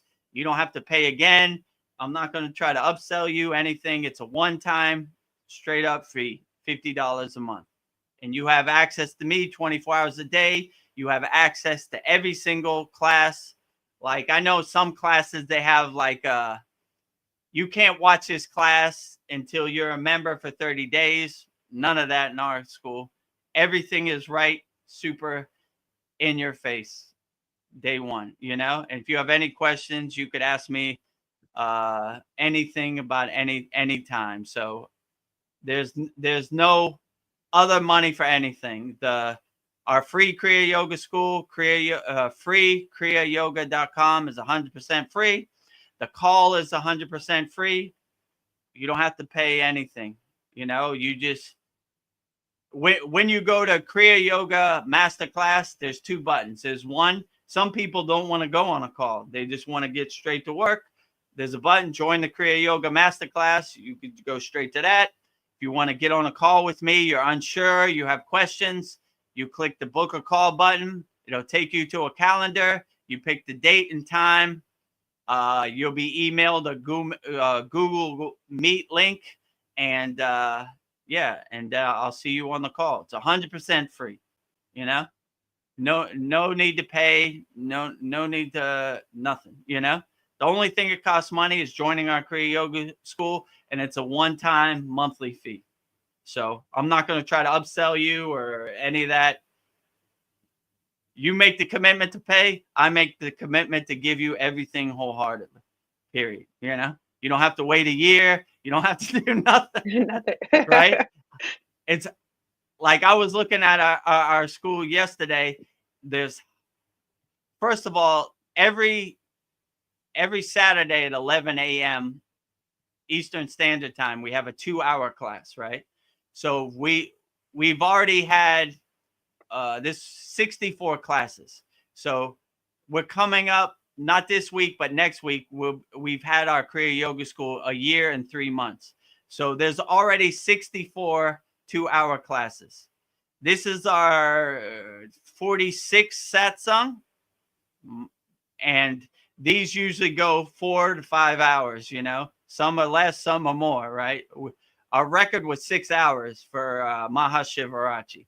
So that's already hundreds of hours of just satsangs We do a bi-monthly Holy Yagna Fire where our members send in their requests, which are basically things that have health problems, anything they want burn up in the fire. I read it. Only of our members can hear it.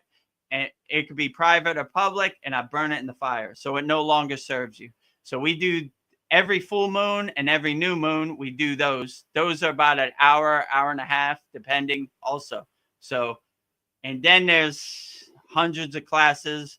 We have a classroom on asanas. We have a classroom on pranayamas. We have a classroom on meditations.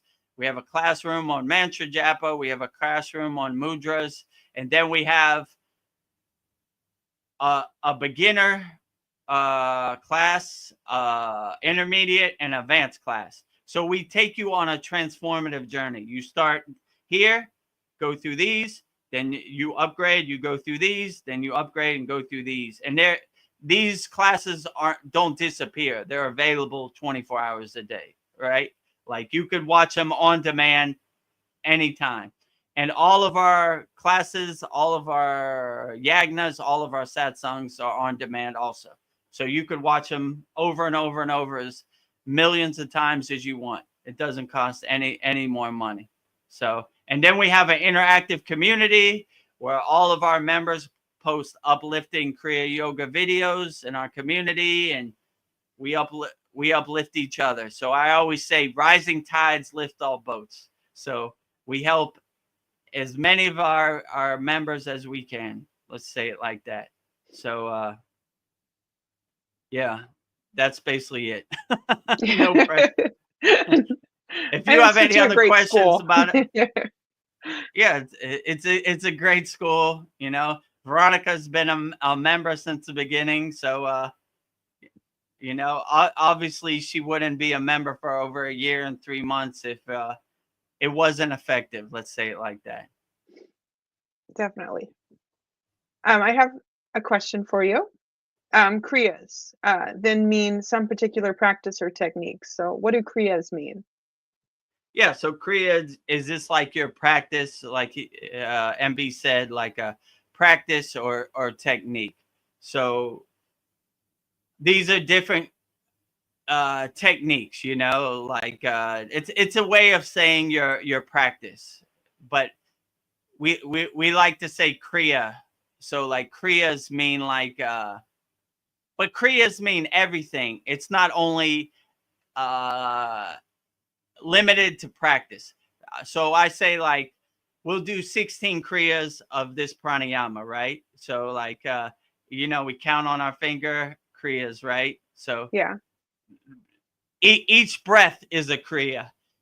So I would say it's not only practice, it's everything. So it's kriya is breathing, kriya is asanas, kriya is meditation, kriya is mantra japa, kriya is bhakti. So everything becomes your kriya. So it's almost like meditation. Like it's not limited to just doing something. It's everything also. So I hope that explains kriya.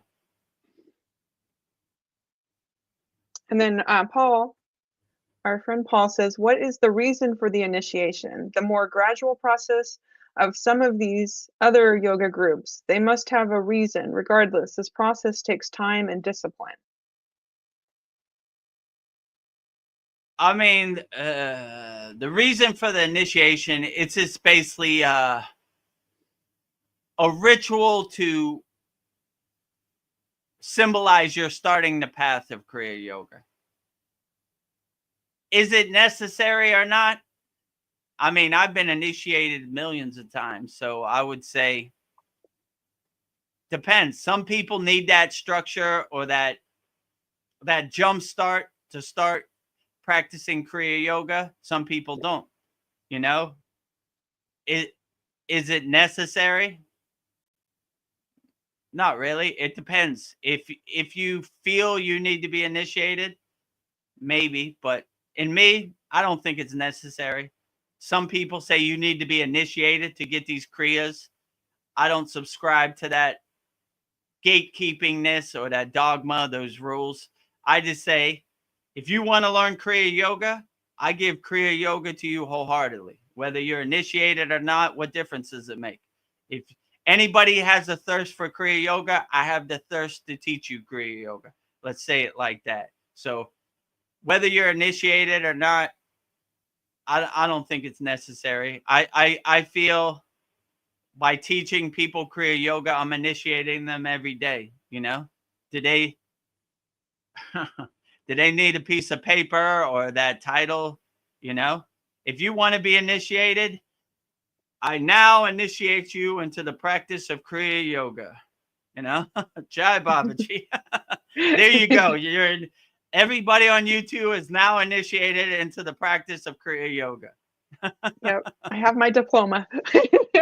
I'm certified. You have your credibility, right? From a authentic Kriya yogi, right? With parampara lineage, whatever you want. You are now all Kriya yogis. Anybody who's watching this right now, I now take my magic wand and put it on your head, and you are now initiated into the lineage of Kriya Yoga.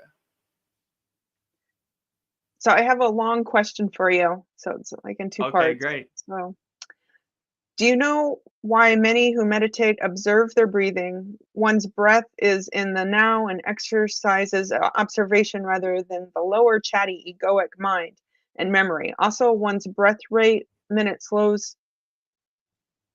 down, which has an effect of calming the mind and can lead to the breathless state or barely perceptible breathing. One's breath is also what connects your soul to the temporary physical body.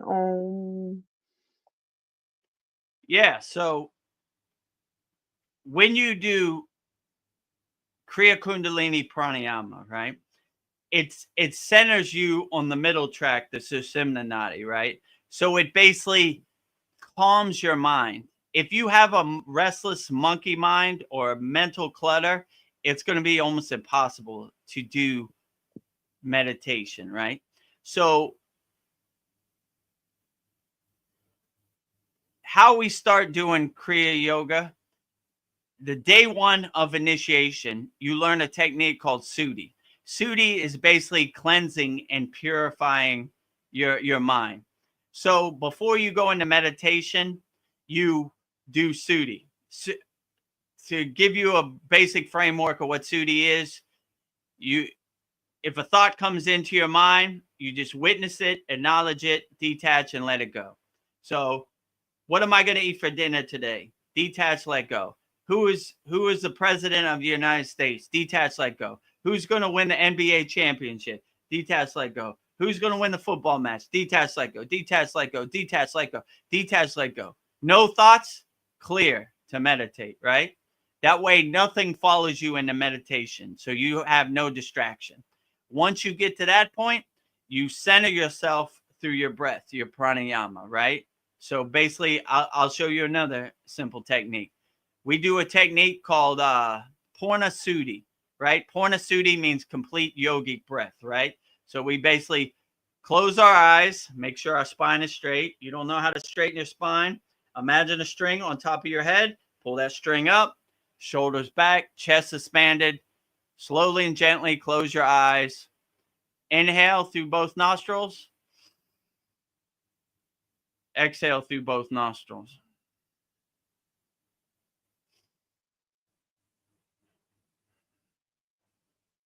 With no breath retention. You're not holding your breath. So you're basically sending yourself through your breath. So you're calming your mind through your breath. Once you've calmed your mind, then that breath centers yourself and brings you into the higher state of samadhi, I would say. So, I mean, in our Kriya Yoga school, we go into this with great detail. This is some basic techniques that you could use to observe yourself.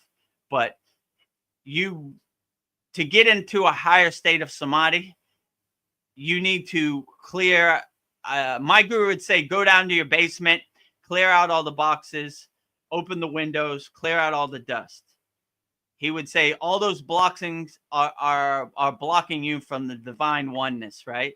So you clear out all the distractions first. Then you center yourself through your breath, and then you'll have a profound and dynamic meditation.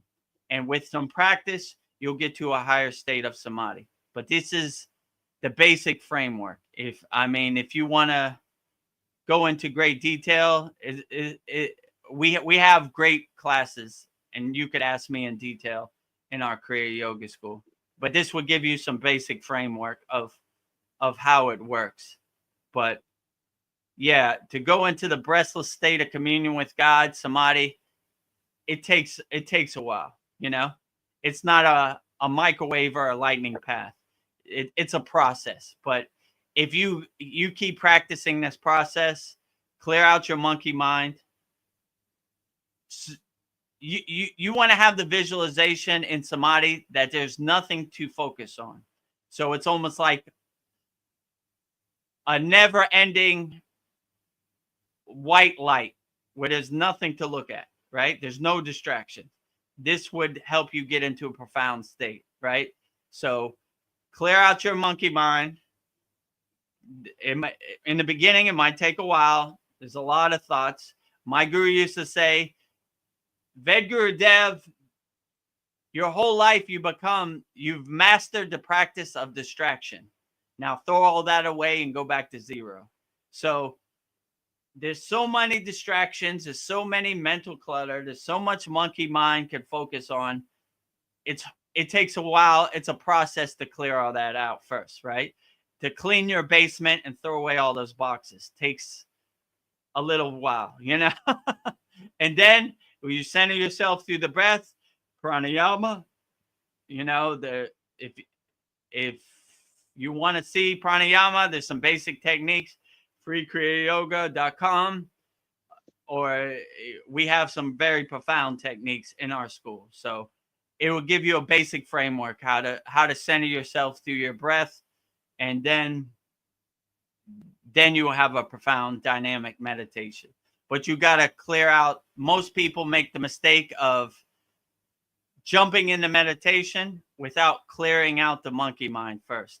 And that's when you have trouble meditating, because that monkey's in there. Look over here, jumping from tree to tree. And then it's not going to work. So it's good to clear all that out first, I would say. But yeah, it's possible. If I could do it, anybody could do it. So I've told a story.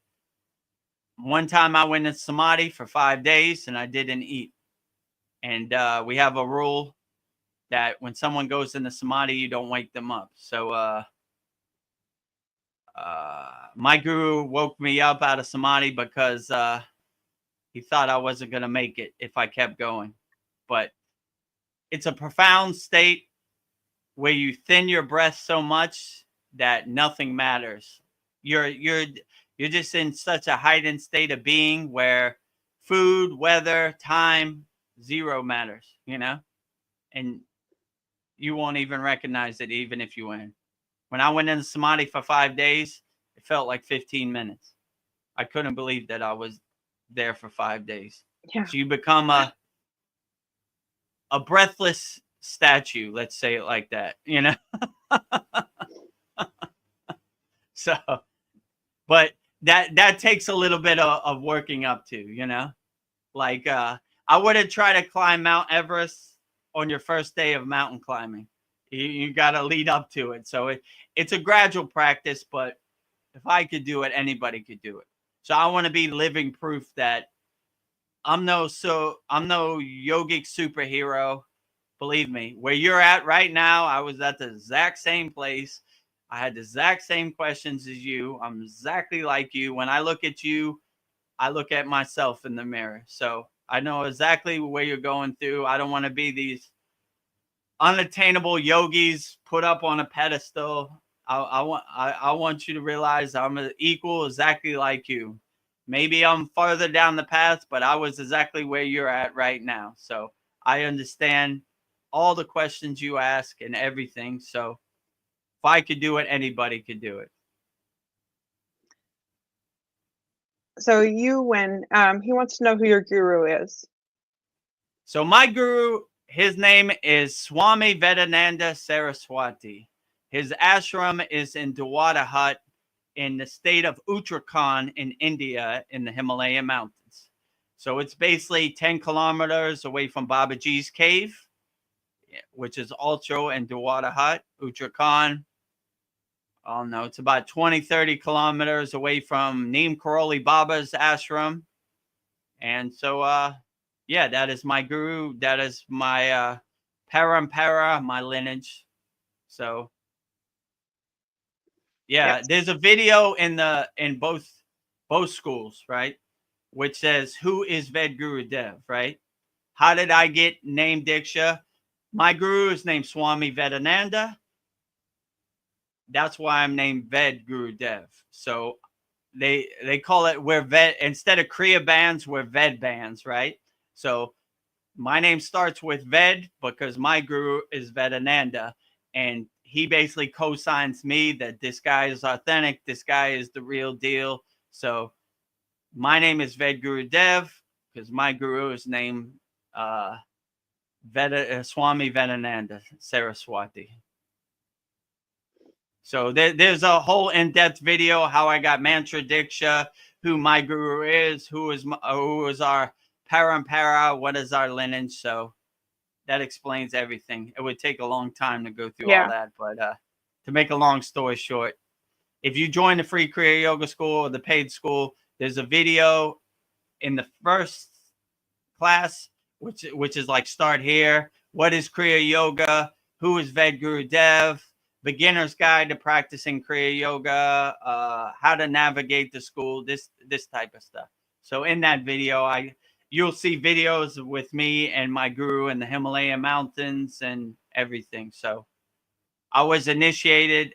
I got named Diksha in Santupal Lake, Himalayan mountains in the cave, which is a video of that also. And that is also in Uttarakhand by Barinat, which is in the border of Nepal and India. So that is what they call Gari Sankara Pitam, which is Babaji's ashram. And obviously I'm a Babaji devotee, a lover of Babaji, like all Kriya yogis. So you're the real deal.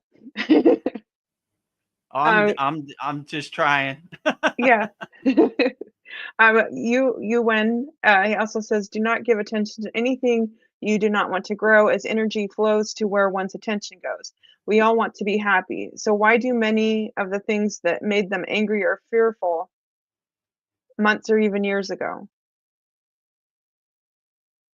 Yeah, so that's a good saying. I like that affirmation. Where energy flows, I messed it up. Where attention goes. Where attention goes, energy flows. Yeah, there you go. So yeah, you will focus on weeds, you'll grow weeds. You focus on beautiful flowers, you'll grow flowers. So it's the same concept in Kriya Yoga. I was saying in the beginning of the satsang, we focus our attention on speaking nice to the water in our body. So we make beautiful yantras and shapes in our body. Speak bad to your body, you make ugly shapes. So always speak highly of yourself to uplift yourself. You want flowers to grow, not weeds, or you want to attract cats, not rats,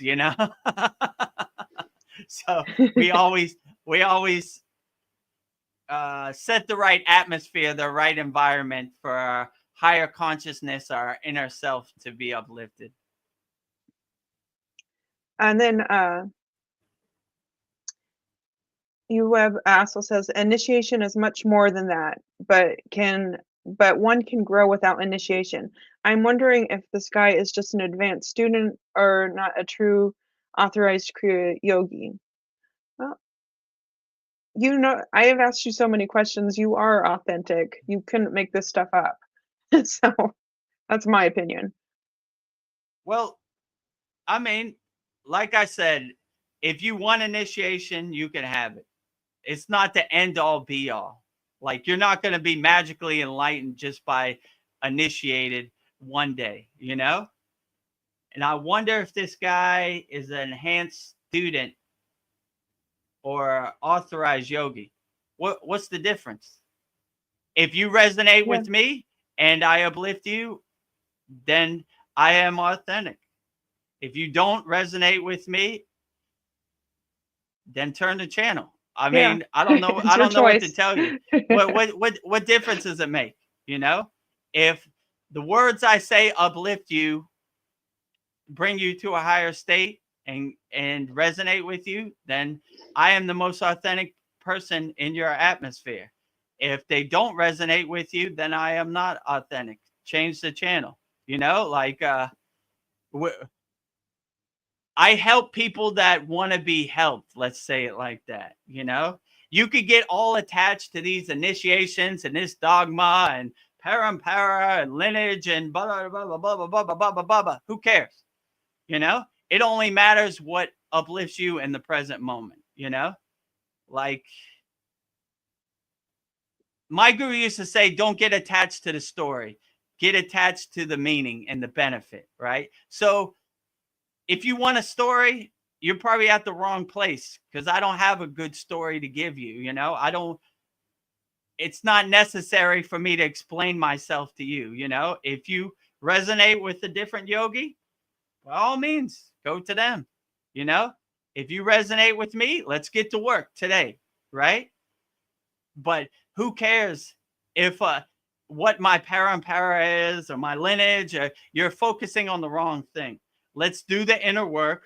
Let's get you to be the best person you could be. If you want a story, go read Autobiography of a Yogi. There's millions of stories in there.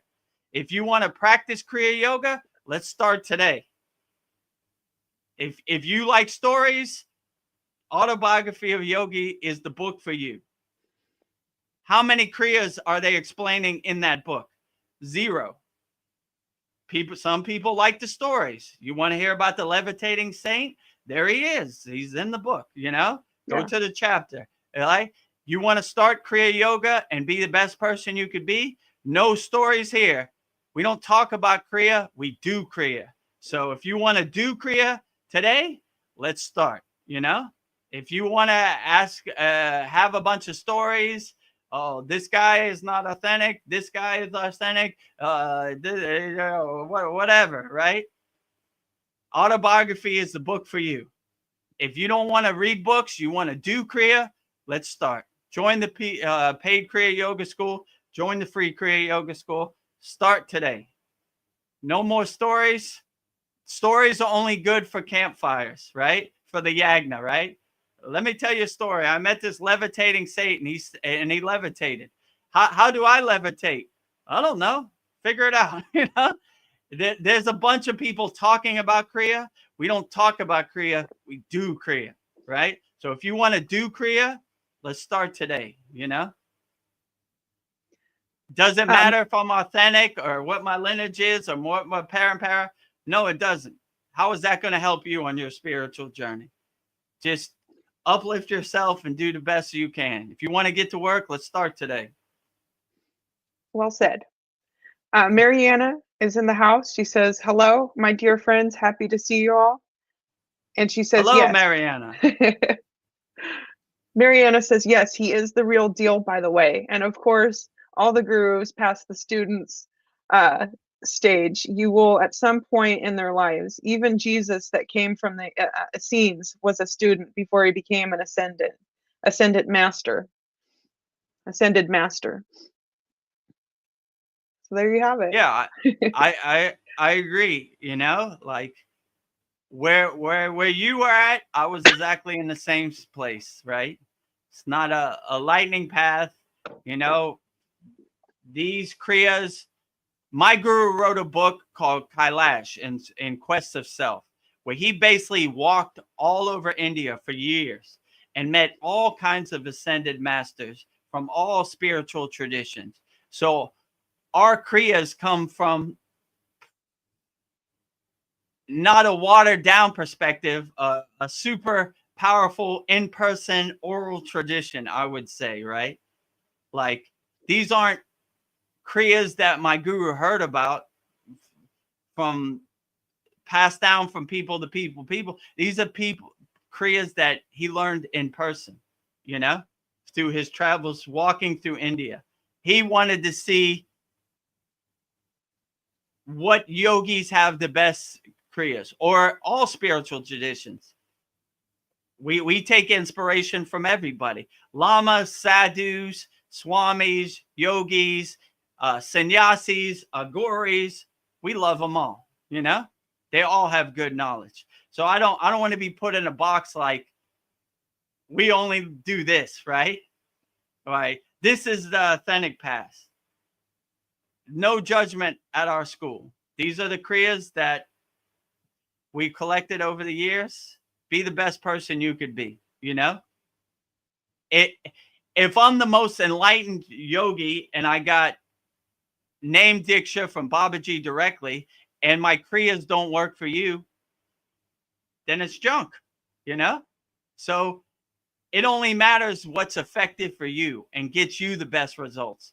It doesn't matter, you know, if you're attached to ghost stories like this yogi did this and he flew through the air and you know, this happened and but it doesn't work for you. What difference does it make? It's just a bunch of ghost stories collected in one book. We don't attach to ghost stories. We attach to results, right? So we try to give you the kriyas that we think will get you results.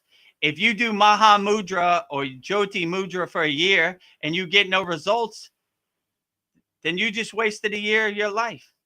You know, if you join the Kriya Yoga School and you get hundreds of kriyas and you get 20 kriyas that you integrate in your daily life that uplift you and make you a better person, then it works, you know?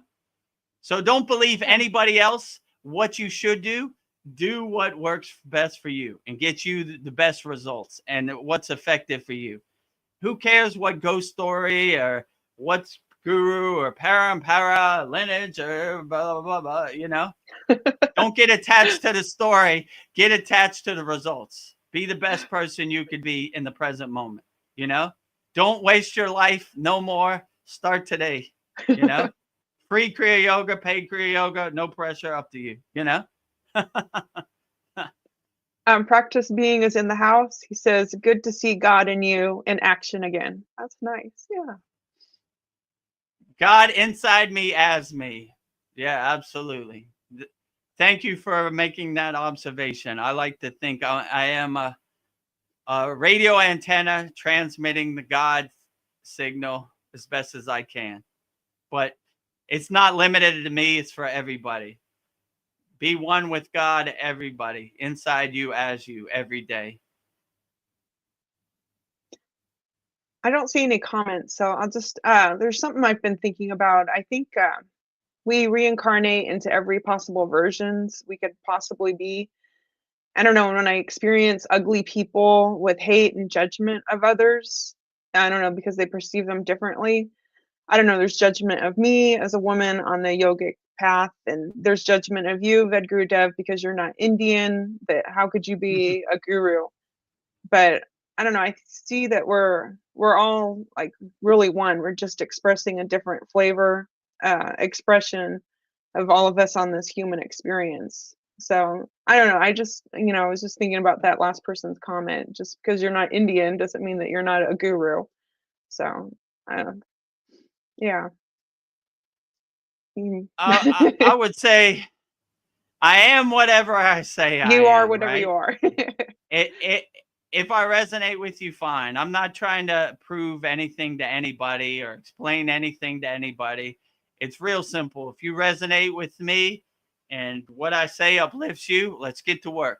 If it doesn't, go read Autobiography of a Yogi. You know what I'm saying? Like, I don't know. I don't know what to tell you, you know, like, it is what it is what it is. And, yeah, people are always going to try to throw judgment on you. But if you're a real yogi, you have no judgment of anybody, right?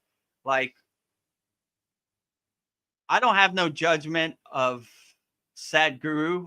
I'm not going to send him an email like, who is your lineage? What is your parampara? Good for him. He's helping people. Yeah. Help as many people as you have.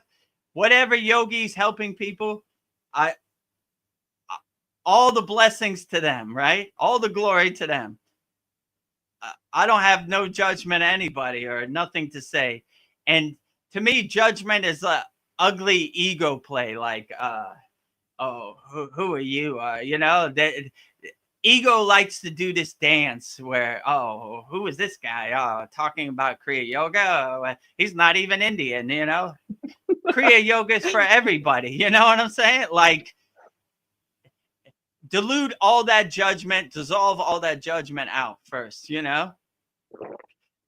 Start with a blank slate, a clean slate, you know, and just love wholeheartedly. Don't judge anybody. It's an ugly lower emotion that needs to be diluted or dispersed, you know.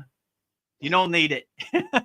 You don't need it. So don't carry that trash with you, throw it away. So like, you know, I would say people say a lot of things. It really comes down to if the words I say resonate with you and you feel I'm authentic, let's get to work. If they don't, if you like ghost stories or like stories, there's a million stories in Autobiography of a Yogi, you know?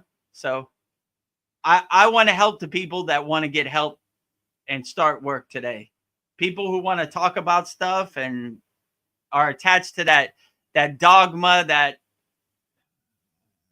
tradition, you know, like no need, you know. No Let's need. get to work.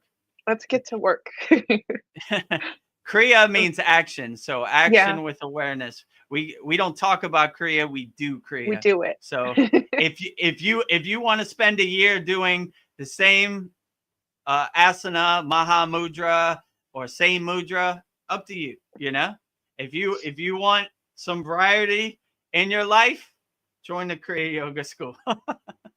No judgment, no pressure. Yeah. Up to you. Come I as let you are. choose your own path. You know.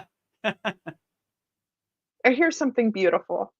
I had a dream about Vedagurudev saying how beneficial it was to let the bees land on your face and hear the hum sound, which I did, allowing them to land on my face. The next morning, we were going to work in our truck mount, and the bee flew through the open window. It was very symbolic. Oh, wow. Cool. Wow. Yeah, that's a great That's cool. confirmation. Yeah, so one of the techniques we do is humming bee breath in our Kriya Yoga schools. So feeling the vibrations of the bee, or feeling the vibrations in your inner self, is a very profound Kriya for sure. So once you start creating the atmosphere, creating the environment, you'd be surprised how confirmations come. Even in my case, like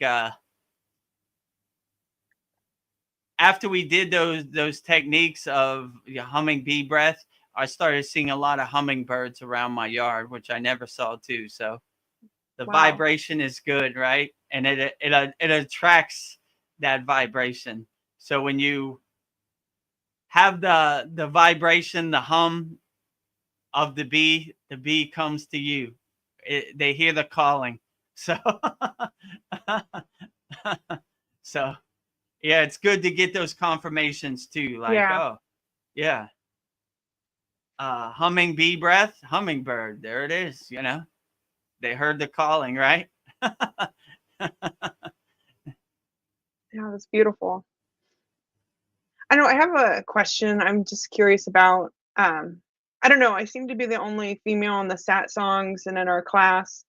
And I don't know, these spiritual conversations we have, I was curious to know and understand what are some men's spiritual struggles, things that you wish that women understood. I don't know, like, I don't know, but from your perspective, a spiritual perspective, that you wish that women understood about you, Vedagurudev, or any men backstage. I mean, I would say as a man, you've been conditioned to be masculine your whole life. And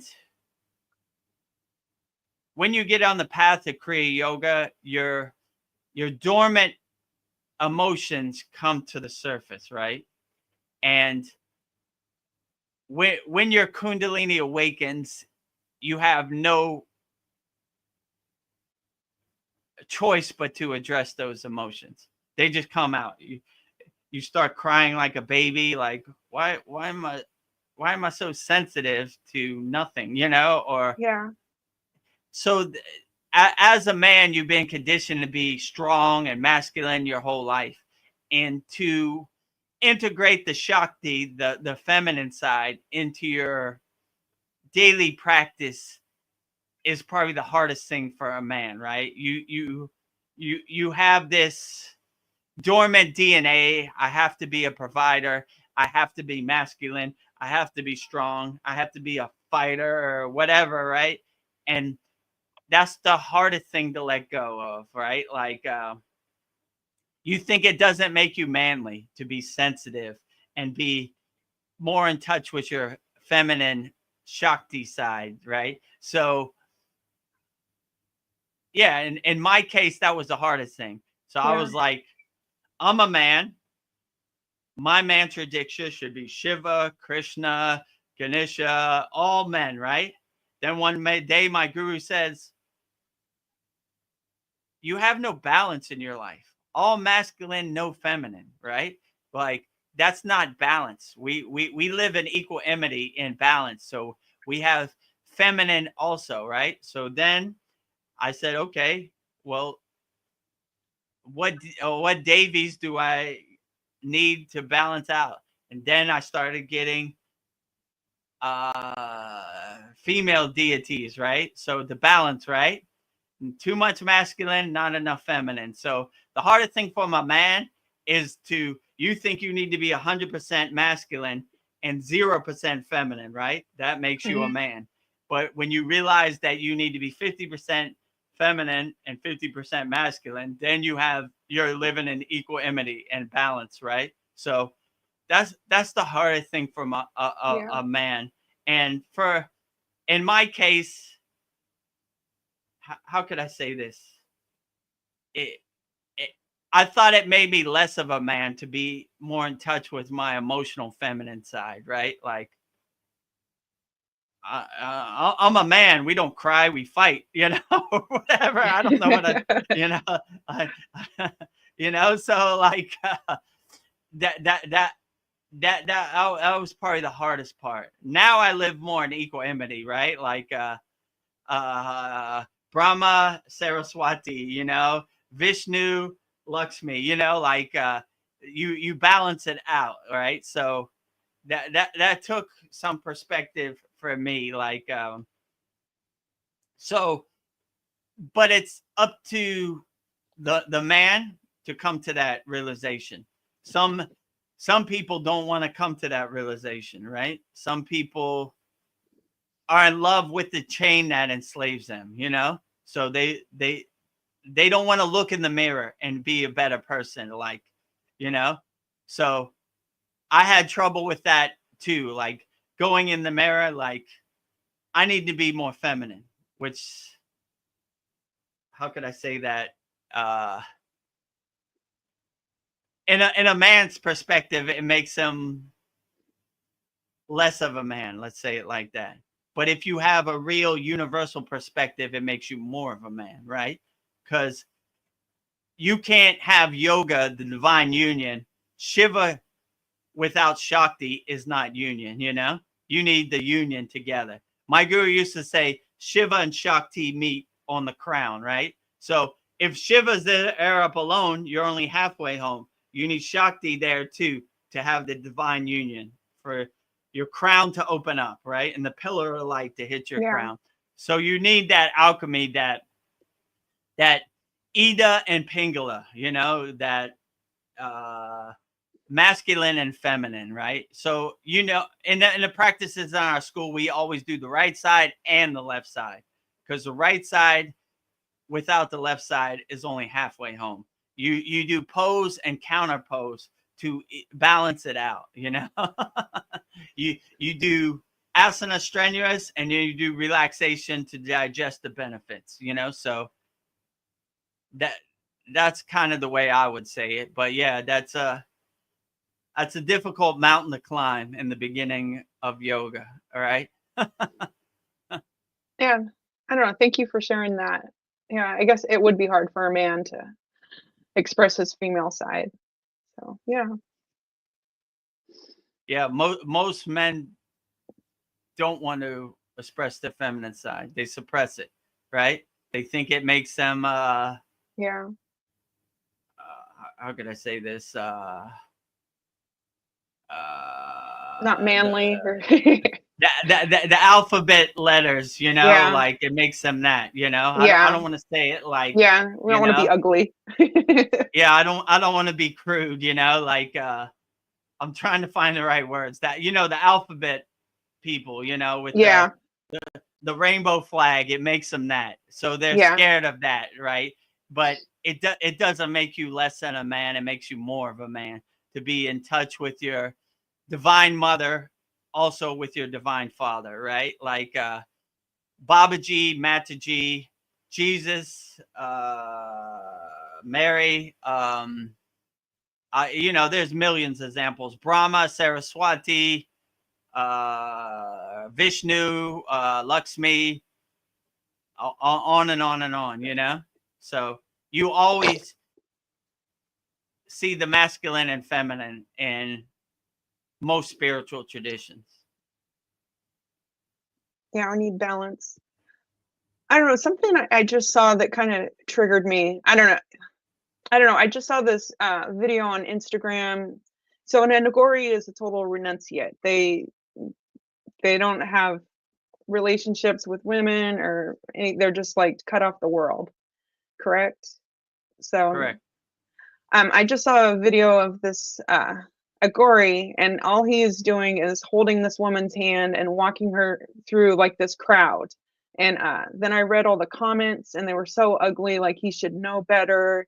What's he doing with a woman? And I was just thinking they don't really know what's going on, but there was all this judgment, and we don't, you know, he might have just been a stranger to her and saw that she was in trouble and walking her through the crowd. But everybody was just like, he's a disgrace as an Agori. And then I was thinking, if an Agori is fully enlightened, can they have a relationship with a woman? Could they do whatever they want? I mean, I don't know. Who are we to judge an Agori? Yeah, exactly. So, who are we to judge a Agori? And if you're a super renunciate and sannyasi like a Agori is, and you want to hold a woman's hand, who cares what you know, I look at social media like a bunch of monkeys throwing poop on each other. Who are they to judge a super renunciate, right? Like, you don't know that maybe that Agori wanted to hold a woman's hand to see if he was tempted, you know? Like, who knows? You know, he has no barriers. He has no rules. He has no laws. You know, he does whatever he wants, you know? Like, he grows his hair as long as he wants. Yeah. He sleeps in a cemetery. He does whatever he wants. And you think an Agori reads your comments on the internet? No. Boring. Yeah, you're not going to hurt him. Agori doesn't care anything you say. He's a super renunciate. If he sleeps in a cemetery and he does everything, who are you to tell him he's a disgrace? He's more of a renunciate than you. Like, your judgment has no meaning to any of them, right? They take a shower when they want. They grow their hair as long as they want. They do whatever they want, and your judgment has no meaning to them. You know, I could just see Agori on social media, like, comment 153 says I'm a disgrace. They don't even know what the internet is.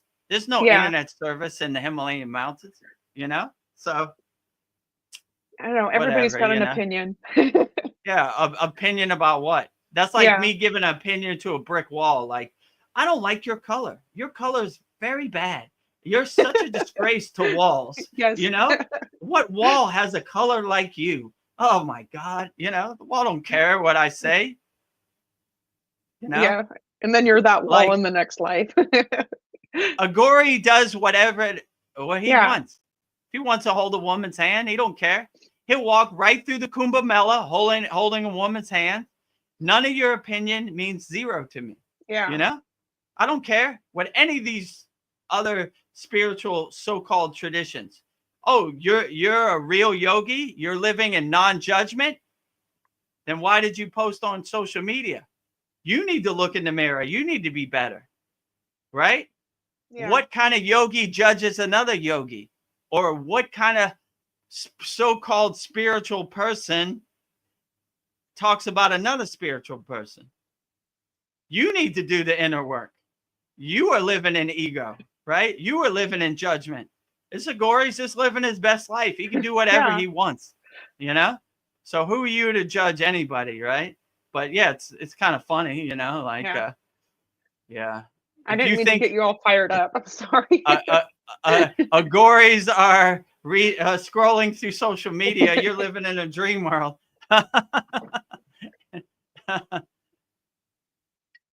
I don't know. This is kind of a fun question, but um, so Lord Ganesha, Ganesha became Ganesha because Shiva decapitated him. But I was just thinking, why an elephant head? Wasn't his head right there on the ground? Why couldn't he just reattach his original head? I like, I mean, this is like, this is a good question, which I really don't have the answer.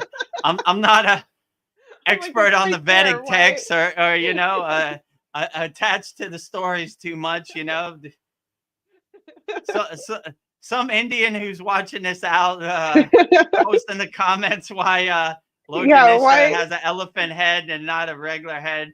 I mean, that's a good question. I don't really have an answer for I'm it. You sorry. know, I don't know. I was just the, thinking it's right there. Why not reattach it? I'm the, like, the I mean, that's the logical way to think of it, but yeah, I'm not sure, you know. I A know. lot of Then people say like, "Oh, Ved, your name is Vedagurudev. Oh, you know about the Vedic text?" No, that's not why I have the name Ved. I don't know, and I'm not a Vedic scholar. I'm not. I don't know the stories. My guru is named Vedananda. He co-signs me. That's why I'm named Vedagurudev. He gave me name Diksha in the caves of the Himalayan mountains. Vedananda, Vedagurudev. there you go. Clearing it up. Let me stretch my feet one Yeah, second. stretch out. Do windshield wipers pose. Windshield wipers. Yeah. So if you have a question, post it in the YouTube comments. Yes. We have some pretty good questions. Cleared up a lot of stuff today. Yeah, we did. I thought this was really healing. It's just really healing. No ahead. judgment here. Not at the No Kriya Yoga School. judgment. No judgment.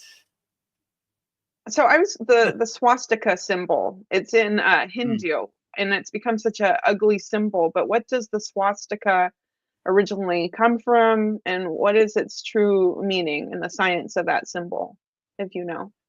Yeah, the swastika is a symbol mostly associated with Lord Ganesha for like removal of all obstacles, Oh, wealth and prosperity. So it's like good luck. So you see it on a lot of ashrams and a lot of spiritual places in India. So the Germans kind of hijacked that yantra, which doesn't surprise me. A lot of people have hijacked a lot of yantras because they carry God, divine energy, and the geometric symbol that projects that energy, right? So they would say the yantra is like a God in the geometric form. So it's the same energy, but carried in a geometric pattern instead of like a statue pattern or photo pattern, you know? So some people have nice. seen the inner power and try to hijack that power, but these powers, in my perception, can only be used to uplift people and not hurt people. So you're wasting your time with that. But I Yeah. don't know. I guess they try. But yeah, like yeah, I have on my Yagna, I have the swastik. You know, the real Indian swastik. It's like metal, right? People's like, oh, that's a Nazi symbol, and I was like, no, it's not. You know, But like it's actually something really beautiful. yeah, it's really something beautiful that they kind of hijacked and put the wrong perception on it. You know, so Hmm. if you Yeah. if you use any yantra correctly with the right energy, with positivity and love, you can never go wrong. You know, so don't let anybody stop you using from any yantra. You know, so I would say, but yeah, there's been a lot of yantras that have been hijacked and used for the wrong reasons, like Yeah. you know, like the triangles up and the triangle down, which they say is the Star of David, but that's been a yantra they've been using in Hindu tradition for thousands of years, way before the state of Israel was even thought of. So there's many examples of this. So Yeah. if it makes you feel good, use it. If it doesn't feel right, makes you feel uncomfortable, don't use it. I mean, that's the simplest answer to a long question. Yeah. Yeah. You know, no matter what anybody says about a yantra, if it makes you feel uncomfortable or like not good, then it's probably a bad yantra. You know, if it uplifts you and you like looking at it, like I personally love the Sri Yantra. I love looking at this, Yeah, I do too. you know, 64 triangles, how they interlace, the bindu in the middle, everything about it is great, right? So no matter what anybody says about the Sri Yantra, I don't believe nothing they say because it uplifts me. So if you love the Sri Yantra, you know, I'm a fan of the Sri Yantra. I have the Sri Yantra 3D form, the pyramid. I have it in the picture form. You know, you made a painting for our school Yeah. of the Sri Yantra all day, every day. So if somebody says that's a symbol of the ego or lower frequencies or malevolent beings, astral parasites or whatever, I don't believe it because it uplifts me. So whatever symbol uplifts you, that is the greatest symbol. Whatever symbol makes you feel uncomfortable or doesn't sit well with you, that symbol's no good, you know? So Yeah, I use was your really own drawn to that. discernment It's beautiful. to pick which symbols work best for you. Yeah. Use your own discernment to see what Kriya Yoga is best for you. Use your own discernment for everything. Yeah. You lead with your soul. That's what I'll say. Your soul is never going to lie to you. You know, like it doesn't matter what I say or what anybody else says or what's written in book. Lead with your soul and use your own discernment. Let your soul shine in the forefront. All the other distractions, put them in the background. Lead with your soul. Believe your soul 100% of the time. It never lies. It never lies to you. MB has a question. He says, or I don't know if you're a girl or a boy. Is Kundalini going from the Muladhara chakra and up to the crown and then out of the body? Prana is different to Kundalini. Yeah, so the Kundalini, yogis would say the golden serpent, the Kundalini, is dormant in your root chakra, your Muladhara, right? So they say it sleeps there. So it basically, to make a long story short, it uncoils up your Sushumna Nadi, your spine, unblock, you know, go through all 7 of your chakras, and then they say the Kundalini opens its hood on your crown, right? So is prana different from the kundalini? Yeah, prana is different. So your kundalini is like your subtle dormant energy, and your prana is subtle dormant energy, but your kundalini is more dynamic and more profound, and your prana is more nourishment from the atmosphere that you collect in your body. So my guru didn't like to blow out candles, right? So when we would go to like an ashram or anything, we would wave the candle. We wouldn't blow it because he didn't want to waste the collected pranayama that he collected from the atmosphere. So when yogis are in nature, they're collecting prana, and they're collecting it in their body to nourish their body. That's why they don't have to eat so much. That's why they get nourishment from the prana in the atmosphere. So the prana is basically, yogic breath work is collecting your prana and controlling your prana. So pranayama means controlling the prana in your body. So it's pranayama is more like breath, like we control our prana through the practice of pranayama, and kundalini is more of a, how would I put this, a dormant, profound energy that, if awakened properly, is very profound. But yeah, it's they would say your kundalini sleeps in your root chakra, your muladhara, and once you awaken it with the proper sound syllables, which we show in our Kriya Yoga school, it slowly and gently uncoils up your spine or your sushumna nadi, piercing all 7 chakras. So that's what I would say. But if you're going to awaken your kundalini, please slowly and gently. Yeah. And if you need assistance, join our Kriya Yoga school. We have a great, profound class unblocking the 7 chakras. We give you the sound syllables and everything. So Mariana has a question. Vedagurudev, please, could you elaborate what exactly is Maha Kumbh celebration? Oh, the Maha Kumbh Mela. So yeah, the Maha Kumbh Mela is a super huge celebration in India, which all spiritual traditions conglomerate on one area, which is millions of sadhus, agoris, swamis, yogis, everybody. If you are walking the spiritual path, you all come and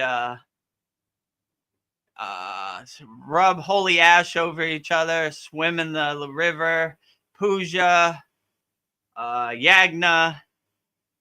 I mean, endless celebration. So, and I think it concludes on Mahashivarachi. So, like, that is the big grand finale, right? All the praise the Lord Shiva. So, yeah, yeah, it's I can't even explain it. It's the Woodstock of spiritual traditions in India, but bigger than Woodstock. Millions of people, like all spiritual traditions breaking bread together, which is a beautiful thing, right? yeah, But it's chaotic. yeah. I mean, anytime you get 1 million people, or maybe more than 1 million people, and coming together in one place, it's yeah, everything everywhere. It's music, it's puja, it's celebration, it's yagna, it's everything. It's rubbing vibhuti, kumkum, mantra japa, bhajans, bhakti, kirtan, everything, right? So yeah, yeah, it's a beautiful thing, and it's good to see people of all traditions come together, right? Like no barriers, no judgment. My football team is better than your football team. You love God, I love God. Let's celebrate the glory of God. Whatever name you call God, what difference does it make? We celebrate the glory of God, you know? Tomato, tomato, right? You wear orange robe, I wear a white satin clothes. You know, what difference does it make? We all love God. Let's party, you know, something like that. Let's sing some songs, you know. and So it's you've been, it's good too because it's like there's a practice of what's called pasad or pasadum, right? Where my food is your food, right? I don't care if you're Buddhist, Sadhu, Agori, you know. It's a sharing of everything, right? My food is your food. Let's say it like that, which is beautiful, right? My ash is your ash, right? So, you know, you got some ash, Agori, or you need ash? I got you, you know, like let's pour it all over me, right? So I respect that. It's like a super unlimited love fest. Let's say it like that. I love you. Oh, I'm a Buddhist. Doesn't matter. Love you the same. Love you, love you, love you, love you, love you. Right, right. If you love God, we love you. Whatever name you call God, what difference does it make? You carry divine energy. We love you wholeheartedly, right? We love all spiritual traditions. And I think that's a beautiful thing of Kriya Yoga too. Like if you go to Lake Shrine SRF, in Pacific Palisades in California, USA, they have shrines set up for each spiritual tradition, right? Even though we're Kriya yogis, we love Babaji, we love Kriya yoga, we love them all. We still recognize and we respect Christianity, Buddhism, Muslim, whatever you call God, it all goes to the same place. So we love you wholeheartedly. And even though we're Kriya yogis, we have a special sanctuary for you and your spiritual tradition where you could praise whatever incarnation of God you praise also. yeah. So as a Kriya yogi, we love all spiritual traditions. I'll say it like that. So yeah, the Kumbh Mela is a great gathering of millions of spiritual traditions all in one place. And it's a super God love fest, let's say. What time of year does that usually happen? It's not every year. Oh, They okay. do the one that I think the one they did this year was in February. It lasts usually about a month, or ends on Mahashivarachi. So the Maha Kumbh Mela is every 12 years, and I Oh, think every 3 years they do it in different parts in India too. So, okay. but mostly the places they do it is by the river, and they go in the river. They float their statues in the river, and yeah, so it has all to do with the Ganges River and different rivers in India. So it depends. The last one was the Maha Kumbh Mela, which is every 12 years. So that was a super special one. And did you get to experience that, or was it the wrong time? Were you able to experience Yes, it? I Oh, experienced it. okay. Wow. So yeah. So I speak from experience. Wow. I don't know. That sounds amazing. Like a shock to your soul. It does sound like Woodstock for your soul. A lot of uh, a lot of energy. I wish I could have been there this year, but I had many Kriya Yoga cups to fill up, Yeah. So there's work to be done on the front line, I wish them all the best, Yeah. sending spiritual energy to all of them, which you probably don't need. A million people chanting Om at one time, super Om, right? Yeah. so Ugh. they have too much spiritual energy over there for sure, right? I don't see any questions, so I'll go to one of my questions. I don't know if water holds memory. What about blood? What is the spiritual power of blood? And I don't know why do we have these blood rituals? The power of blood. I don't know. And is there such a thing as having a spiritual bloodline, or is that nonsense? I mean, spiritual bloodline, they would say parampara, lineage, yogic tradition. I mean, they would say so, you Okay. know. I mean, I don't know. It depends how much you're attached to the ritual aspect. Does that make a difference? To some people, it does. Some people, they're beyond that. So, would it make a difference in your inner work? Probably not, you know? Yeah. Like, if you're not going to do the inner work, it doesn't matter what lineage you were born into or what parampara you have. If you're not doing the inner work, it's doesn't matter, right? So I would say the most important thing besides lineage or parampara and all this authentic is you doing your own inner work, because none of that's going to help you unless you do the inner work. As far as blood, yeah, it has symbolism, like I went to one temple or ashram, and a certain time of the year, the water turns red, and they would say Kali is menstruating in the Oh. temple because so they have a lot of symbol. They would say Kali wants blood, right? Or Oh. there's Okay. certain traditions who like to offer blood to Kali. Me personally, not really. Uh, it's good.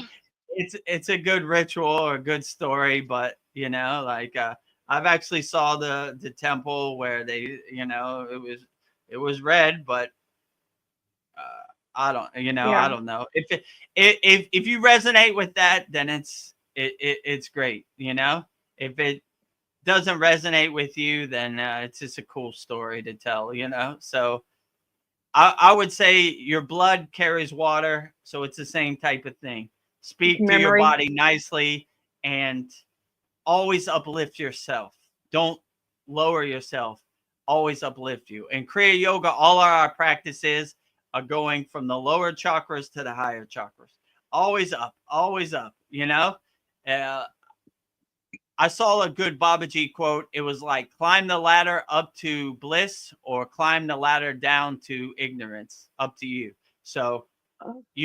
we're always trying to climb the ladder up. We're not trying to take the elevator down. We're trying to take the elevator up. So I would always say talk nice to your blood, your water, everything in your body, because your body's always listening to you. And when you resonate your body with the correct bija or the correct sound syllables, you're vibrating that, and it's almost like the cells in your body are starting to light up, right? Yeah. So it's always important to elevate yourself and talk good to yourself, so you don't go the ladder down to ignorance. You could take the ladder up to bliss. So I would always say blood, water, flesh, hair, anything in your body, always talk nice to it. Yes. You have to be your own cheerleader, and if you're not going to cheer yourself up, who else is, right? So Nobody. lead by example. Always let your soul shine, right? Always be that guiding light or that lighthouse to uplift everybody, right? Stick your chest out and I am yogi, shine. Let your soul shine, turn on your headlights, be that lighthouse. You Oh. never know who's out there that needs that guiding light.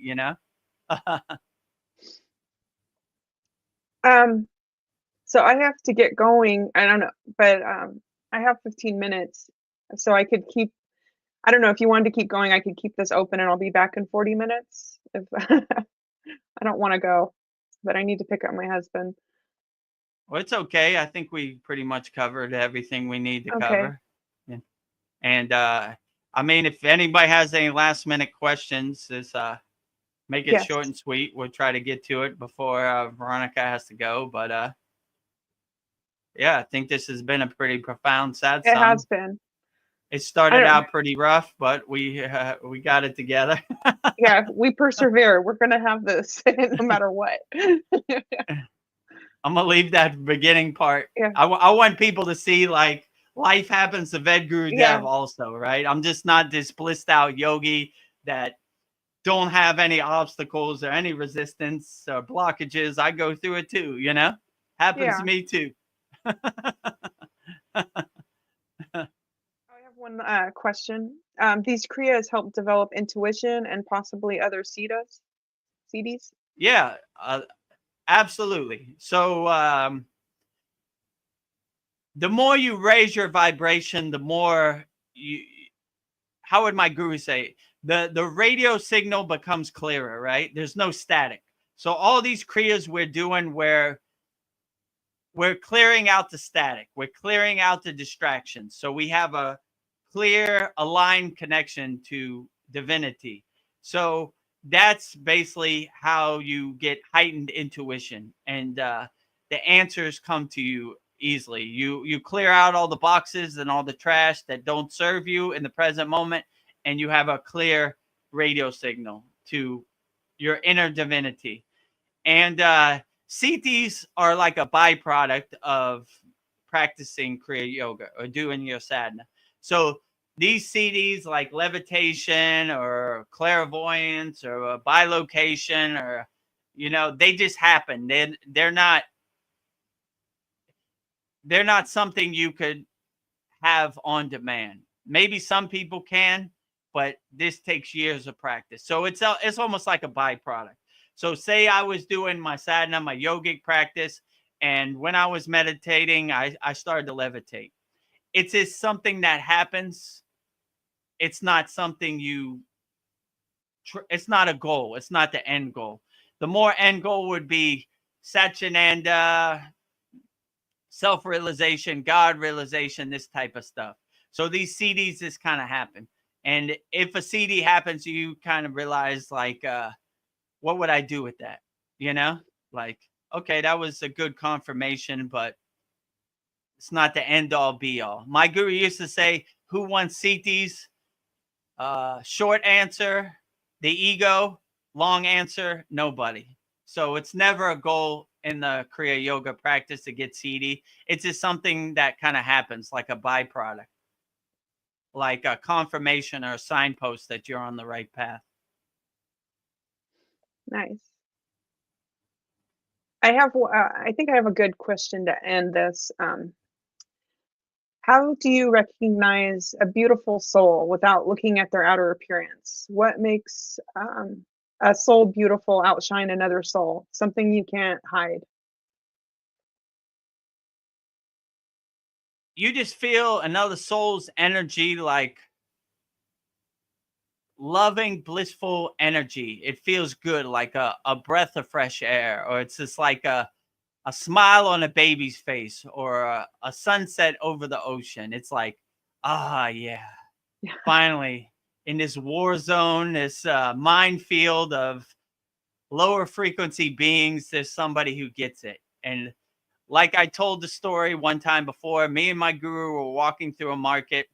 We saw this guy, he was selling fish, and he just had this outer glow. And he saw our glow, and we saw his glow. I looked at my guru. I was like, "Do you see it?" He's like, "I see it." And we just started laughing. No words were said.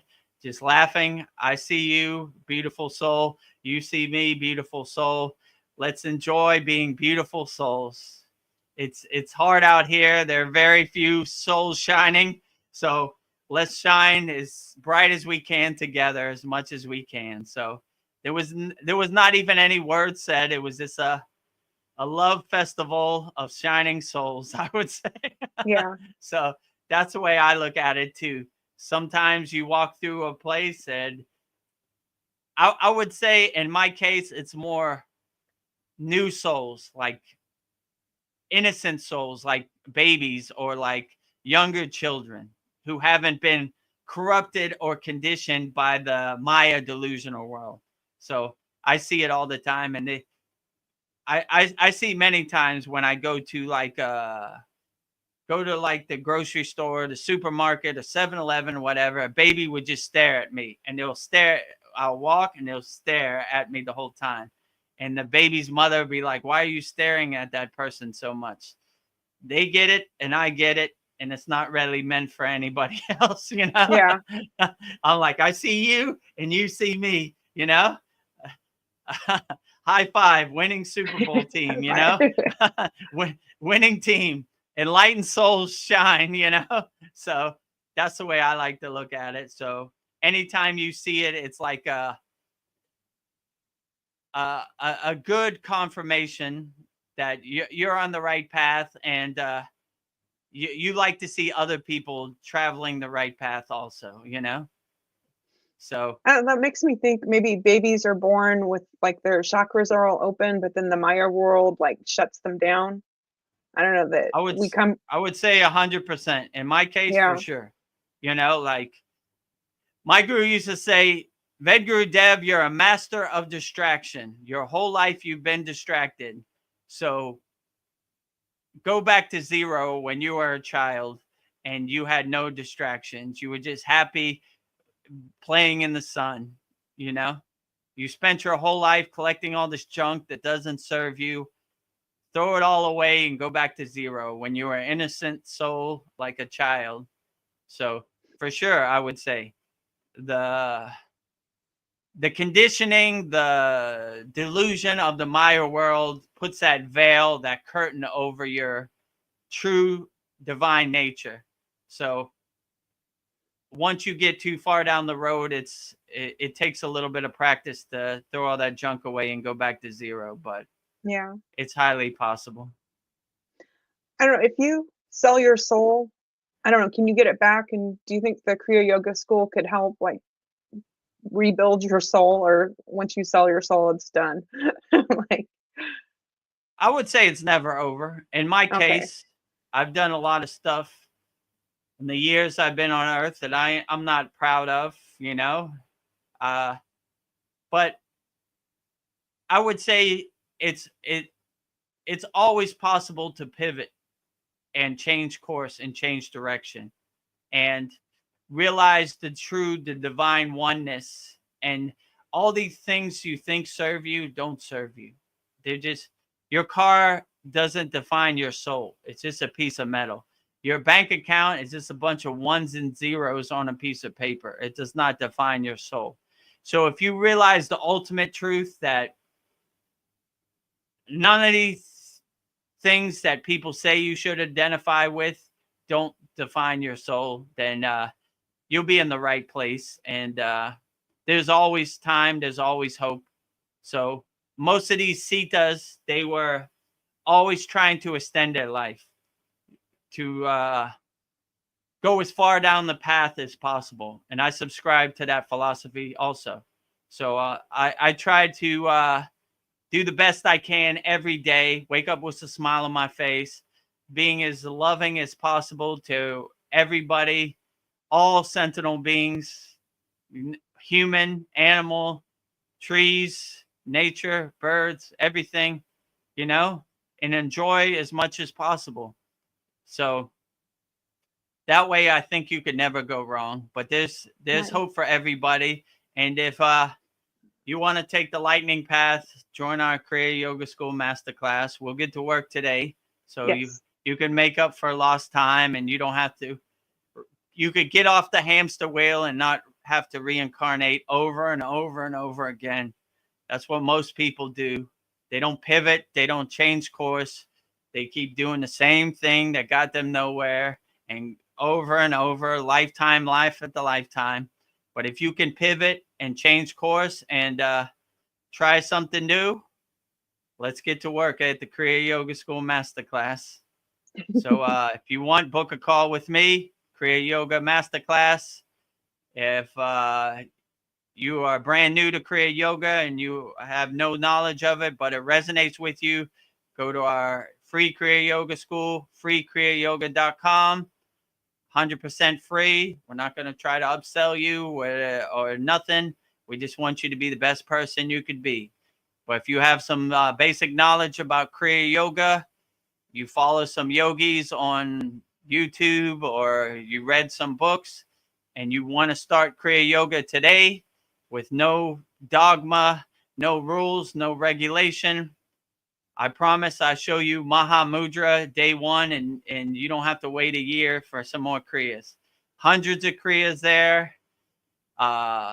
Every Saturday at 11 a.m. Eastern Standard Time, 2-hour weekly class where we go over the techniques. You could ask me any question you want live in real time. Bi-monthly Holy Yagna Fire, burning away all your problems. You have any health problems, money problems, family problems, emotional problems, send them to me, burn them up in the fire every new moon and every full moon. And we have a very interactive classes, a lot of videos. And yeah, every Wednesday at 9 p.m. Eastern Standard Time, we have this Satsang. Usually goes 3 to 4 hours. And yeah, we'll answer all your questions wholeheartedly. And just be the best person you could be. MB says he wants to go to the Himalayas one day. I do too. I think we all aspire to go to the Himalayan mountains one day. I aspire to return home one day to my cave in the Himalayan mountains.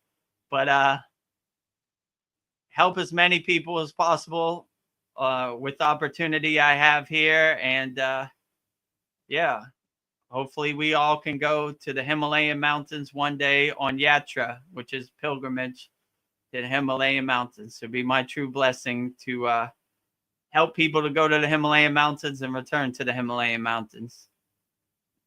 And if you join our Kriya Yoga School, paid or free, you'll see pictures of me in the Himalayan mountains every week.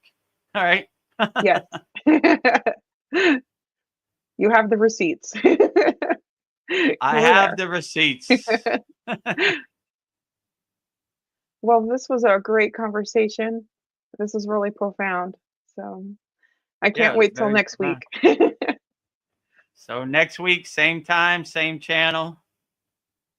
See everybody next week. So yeah, so you have all the information. Free Kriya Yoga School, paid Kriya Yoga School, book a call.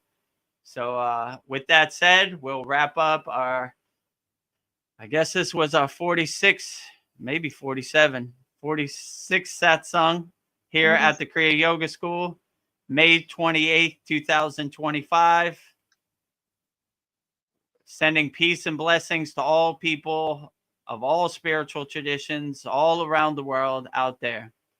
I'll now end with the Shanti Universal Peace Mantra, sending peace and love to all people all around the world. Om Shanti, Shanti, Shanti, Shalom. Sat Nam Sadhu Tao Om Spirit Swami Kami Amen Amen Omen Selah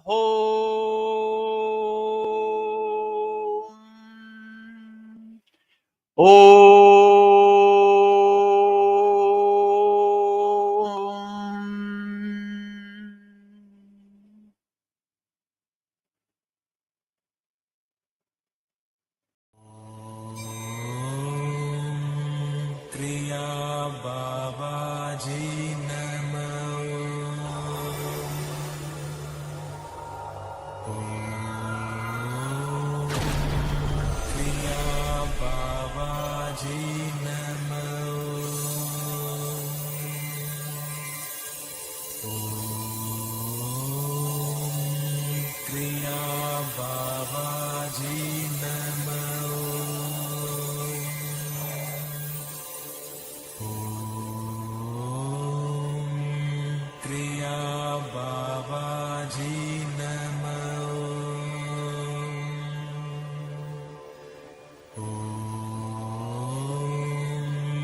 Kriya